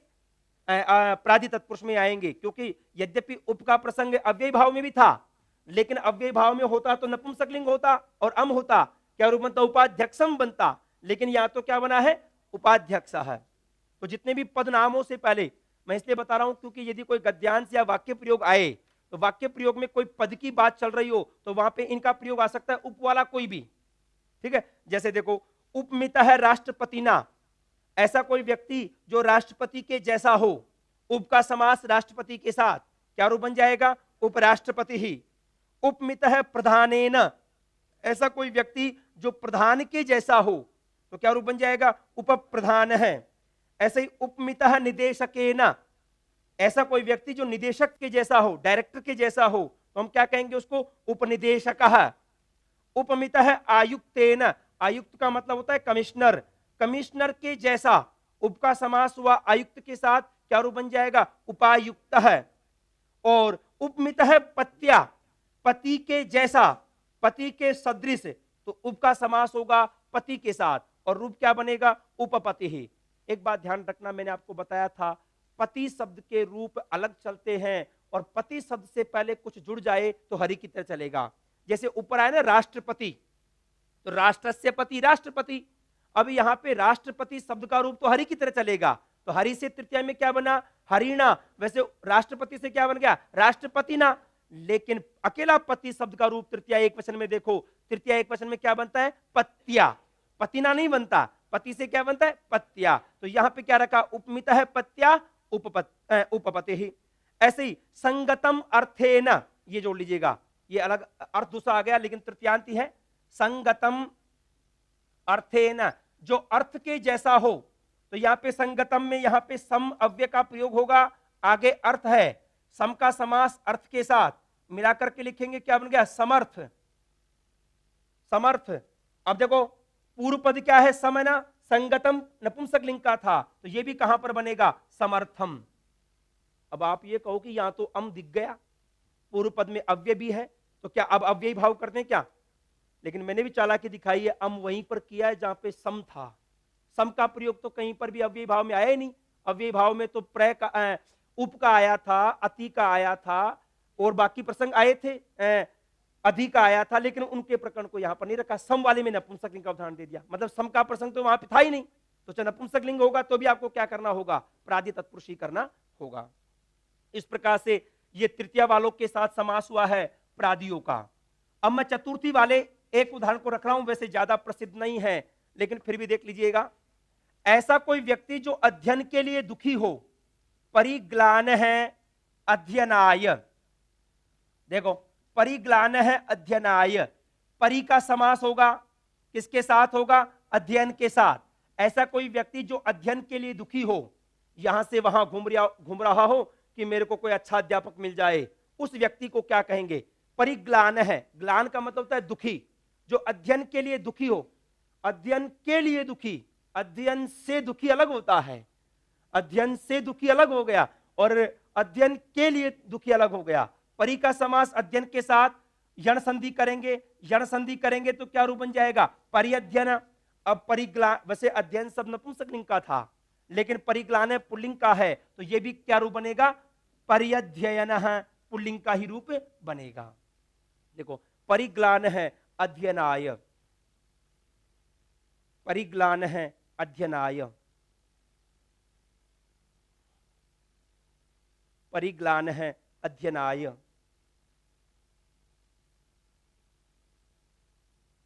परिग्लान है अध्ययनाय। परि का समास अध्ययन के साथ,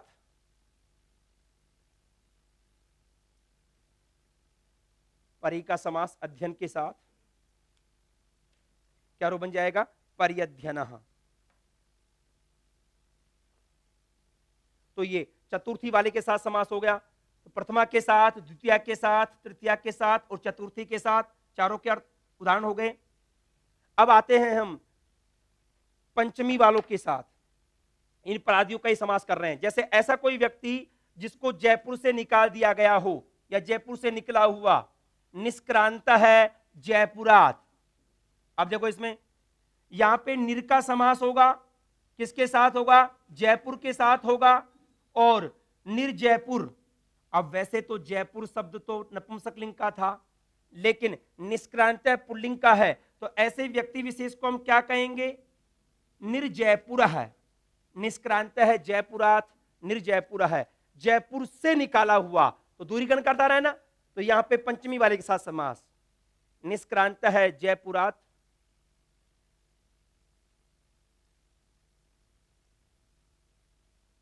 निष्क्रांत है जयपुरात,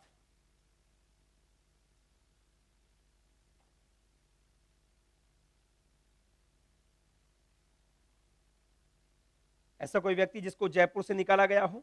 और यदि यहां पे निष्क्रांत की जगह होता निष्क्रांता, ऐसी कोई महिला, तो कहां पर रूप बनता बताओ, निर्जयपुरा बन जाता। अब देखो एक और उदाहरण लिखिए, निष्क्रांत है वाराणस्याः, ऐसा व्यक्ति जिसको वाराणसी से निकाल दिया गया हो, इलेक्शन में हरवा करके बाहर निकाल दिया बेचारे को, तो यहां पे निर का समास वाराणसी, ठीक है, निर्वाराणसी। अब मैंने आपको बताया उत्तर पद में कोई स्त्रीवाचक शब्द हो तो स्त्रीवाचक शब्द को क्या कर देंगे, ह्रस्व कर देंगे, दीर्घिकारांत है ना, ह्रस्व कर देंगे, क्या रूप बनेगा, निर्वाराणसी। अब चूंकि निष्क्रांत पुल्लिंग का है, अब हरि की तरह रूप हो जाएगा, इसका रूप क्या बन जाएगा, निर्वाराणसी, विसर्ग आ जाएगा। यद्यपि निर का प्रयोग तो उधर भी था, अव्ययी भाव में भी, जैसे अभाव अर्थ में था ना, मक्षिका नाम अभाव है निर्मक्षिकम, लेकिन वहां पे अंत में वो अम कार्य हो रहा था, यहाँ पे अम इत्यादि कार्य नहीं हो रहे। तो दोनों में फर्क इतना सा ही समझना है, जब विसर्ग इत्यादि आ जाए तो प्रादि तत्पुरुष है, और विसर्ग इत्यादि न आकर के अम इत्यादि आए तो वो कहां पर पहुंच जाएगा, अव्ययी भाव में पहुंच जाएगा। वो फिक्स अर्थ थे उनके प्रसंग में। अब देखो ऐसा कोई व्यक्ति जिसको लंका से निकाल दिया गया हो, निष्क्रांत है लंकायाः। निर का समास किसके साथ हुआ? लंका के साथ। क्या रूप बन जाएगा? निर्लंका। लंका के अंत में आ है ना, आ को रस्व कर देंगे, लंका का क्या बन जाएगा? लंक। क्या रूप बनेगा? निर्लंका है। ऐसा व्यक्ति जिसको लंका से निकाल दिया गया हो उसको हम क्या कहेंगे? निर्लंका है।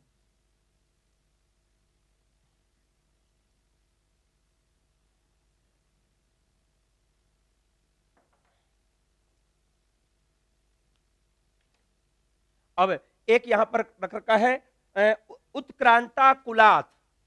ऐसी कोई महिला जो कुल से दूर चली गई हो, मतलब कुल की मान मर्यादा, परिवार की मान मर्यादा से दूर चली गई हो। यहां पे उद का प्रयोग होगा, आगे कुल शब्द है, उद का समास हुआ कुल के साथ। अब देखो तीसरे के आगे कै पहला है, चर्त संधि हो जाएगी, मूल शब्द क्या बना? उत्कुल। लेकिन पूर्व पद क्या है? उत्क्रांता। उत्क्रांता कहां का है? स्त्रीलिंग का है, तो इसका मतलब ये भी रूप कहां पर बनेगा? स्त्रीलिंग के अंदर। और रूप क्या बन जाएगा? उत्कुला। ऐसी कोई महिला जो कुल से दूर चली गई हो उसको हम क्या कहेंगे? उत्कुला। तो आपने एक चीज नोट की, ये 22 प्रादि थे ना, इन 22 प्रादियों का सामान्य तौर पे प्रथमा से लेकर के पंचमी वाले पदों के साथ समास कार्य हुआ है। तो एक तरीका तो मैंने ये बताया कि यहां पे लास्ट में अम इत्यादि को देख करके डिफरेंस करो अव्यय भाव में उसमें। और एक दूसरी बात और, वहां पे जैसे हमने समीप अर्थ लिया था ना, समीप अर्थ में षष्ठी का प्रयोग किया, अभाव में भी आपने षष्ठी का प्रयोग किया, अत्यय अर्थ में भी आपने षष्ठी का प्रयोग किया। यहाँ पे षष्ठी सप्तमी की कोई बात नहीं है। आप उदाहरणों को देख सकते हो, पहले वाले कॉलम में हमने प्रथमा वाले के साथ समास, द्वितीय वाले के साथ समास, तृतीय वाले के साथ समास, चतुर्थी का उदाहरण दिया हमने, चतुर्थी वाले के साथ समास, और पंचमी वाले के साथ समास। मतलब ये हुआ प्रादियों का केवल प्रथमा से लेकर के पंचमी वाले पदों के साथ ही समास कार्य होगा।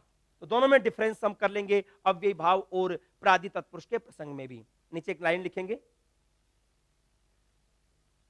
इस तरह है। वैसे सामान्य तौर पर ये जो समास है ना, हिंदी के अंदर स्वीकृत नहीं है। हिंदी में तो इन उदाहरणों के अंदर भी अव्यय भाव मान लेते हैं, लेकिन संस्कृत में थोड़ा अलग भेद हो गया, प्रादि तत्पुरुष को तत्पुरुष का भेद मान लिया गया है। इस तरह स्पष्ट है कि इस तरह स्पष्ट है कि इस तरह स्पष्ट है कि 22 प्रादियों का 22 प्रादियों का प्रथमा से पंचमी वाले पदों के साथ 22 प्रादियों का प्रथमा से पंचमी वाले पदों के साथ प्रथमा से पंचमी वाले पदों के साथ समास हो जाता है। समास हो जाता है, ठीक है। प्रथमा से पंचमी वालों के साथ ही होगा, षष्ठी सप्तमी वालों के साथ इनका कभी भी नहीं होगा। अब एक टॉपिक डाल लीजिएगा, अव्ययी भाव समास और प्रादि तत्पुरुष समास में अंतर। अव्ययी भाव समास तथा प्रादि तत्पुरुष समास में अंतर। दो बातें लिखेंगे बस विशेष, अव्ययी भाव समास तथा प्रादि तत्पुरुष समास में अंतर। मैं इसलिए बता रहा हूं क्योंकि दोनों प्रकरण एक जैसे दिखेंगे, विशेष तौर पर जैसे निर वाला प्रकरण, अति वाला प्रकरण और उप वाला प्रकरण, ये तीन प्रकरण आपको कंफ्यूज कर सकते हैं। और जैसे सु वाला प्रसंग भी, वहां पर भी तो था समृद्धि अर्थ में सु, यहां पर भी शोभन अर्थ में सु आया। तो ये तीन चार प्रकरण आपको कंफ्यूज नहीं करें, इसको लेकर के हम दोनों का डिफरेंस देख रहे हैं। टॉपिक आपने डाला अव्ययी भाव समास और प्रादि तत्पुरुष समास में अंतर। नंबर 1, अंतर। अंतर का मतलब यहाँ पे तुलना से है, दोनों में तुलना कर रहे हैं, तो अंतर के साथ में ब्रैकेट में कर लो तुलना, इनकी तुलना कर रहे हैं हम। कुछ समानता भी आ जाएगी, कुछ डिफरेंस भी आ जाएगा, दोनों में तुलना कर रहे हैं हम। अंतर की जगह क्या हो जाएगा? तुलना। नंबर 1, इन दोनों समासों में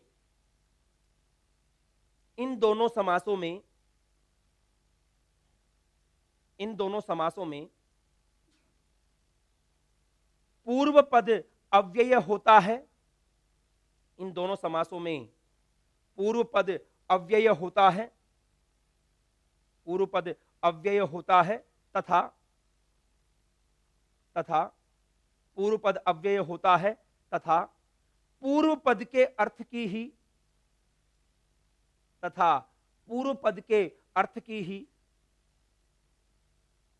प्रधानता होती है। पूर्व पद के अर्थ की ही प्रधानता होती है। वहां पर भी पहले वाले पद का अर्थ प्रधान था। जैसे आपने बना ना कृष्ण से समीपम उपकृष्णम बना था, तो समीप वाला मरा था ना। ठीक, यहां पर भी जैसे उप प्रधान है तो प्रधान नहीं मरा, बल्कि प्रधान के जैसा जो व्यक्ति है वो मारा गया। तो यहां पर भी पूर्व पद प्रधान होगा और पूर्व पद यहां पर भी अव्यय होगा। तो ये तो दोनों में क्या हो गई, समानता हो गई। नंबर 2, अब मैं इनका डिफरेंस बता रहा हूं। अव्ययी भाव समास में जो भी रूप बनेगा नित्य रूप से नपुंसक लिंग और अव्यय होता है, और यहां पर जो लिंग निर्धारण का कार्य है वो पूर्व पद के अनुसार करना होगा। देखो नंबर 2, अव्ययी भाव समास में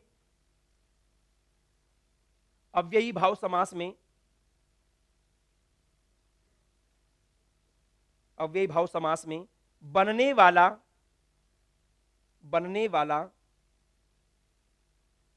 अव्ययी भाव समास में बनने वाला समस्त पद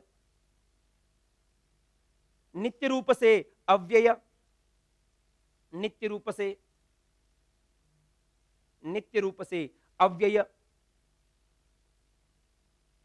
तथा नपुंसक लिंग में होता है। नित्य रूप से अव्यय तथा नपुंसक लिंग में होता है। नपुंसक लिंग में होता है। जबकि प्रादि तत्पुरुष समास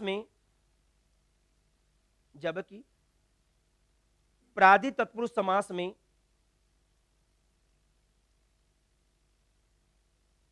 पूर्व पद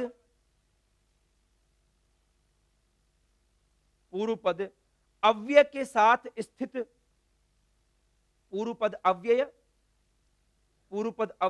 के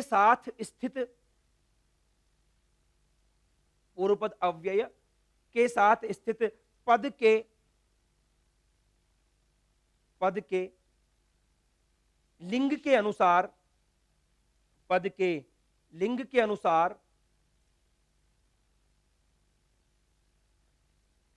समस्त पद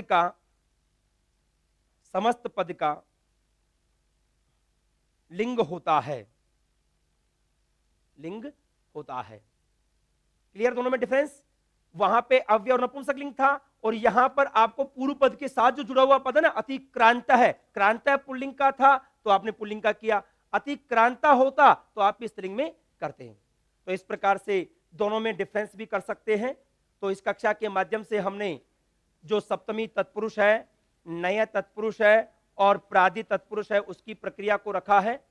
आगामी कक्षा में तत्पुरुष समास के जो अंतिम भेद हैं, एक तो कर्मधारय समास और एक द्विगु समास, इन दोनों समासों की प्रक्रिया को हम रखेंगे आगामी कक्षा में। धन्यवाद।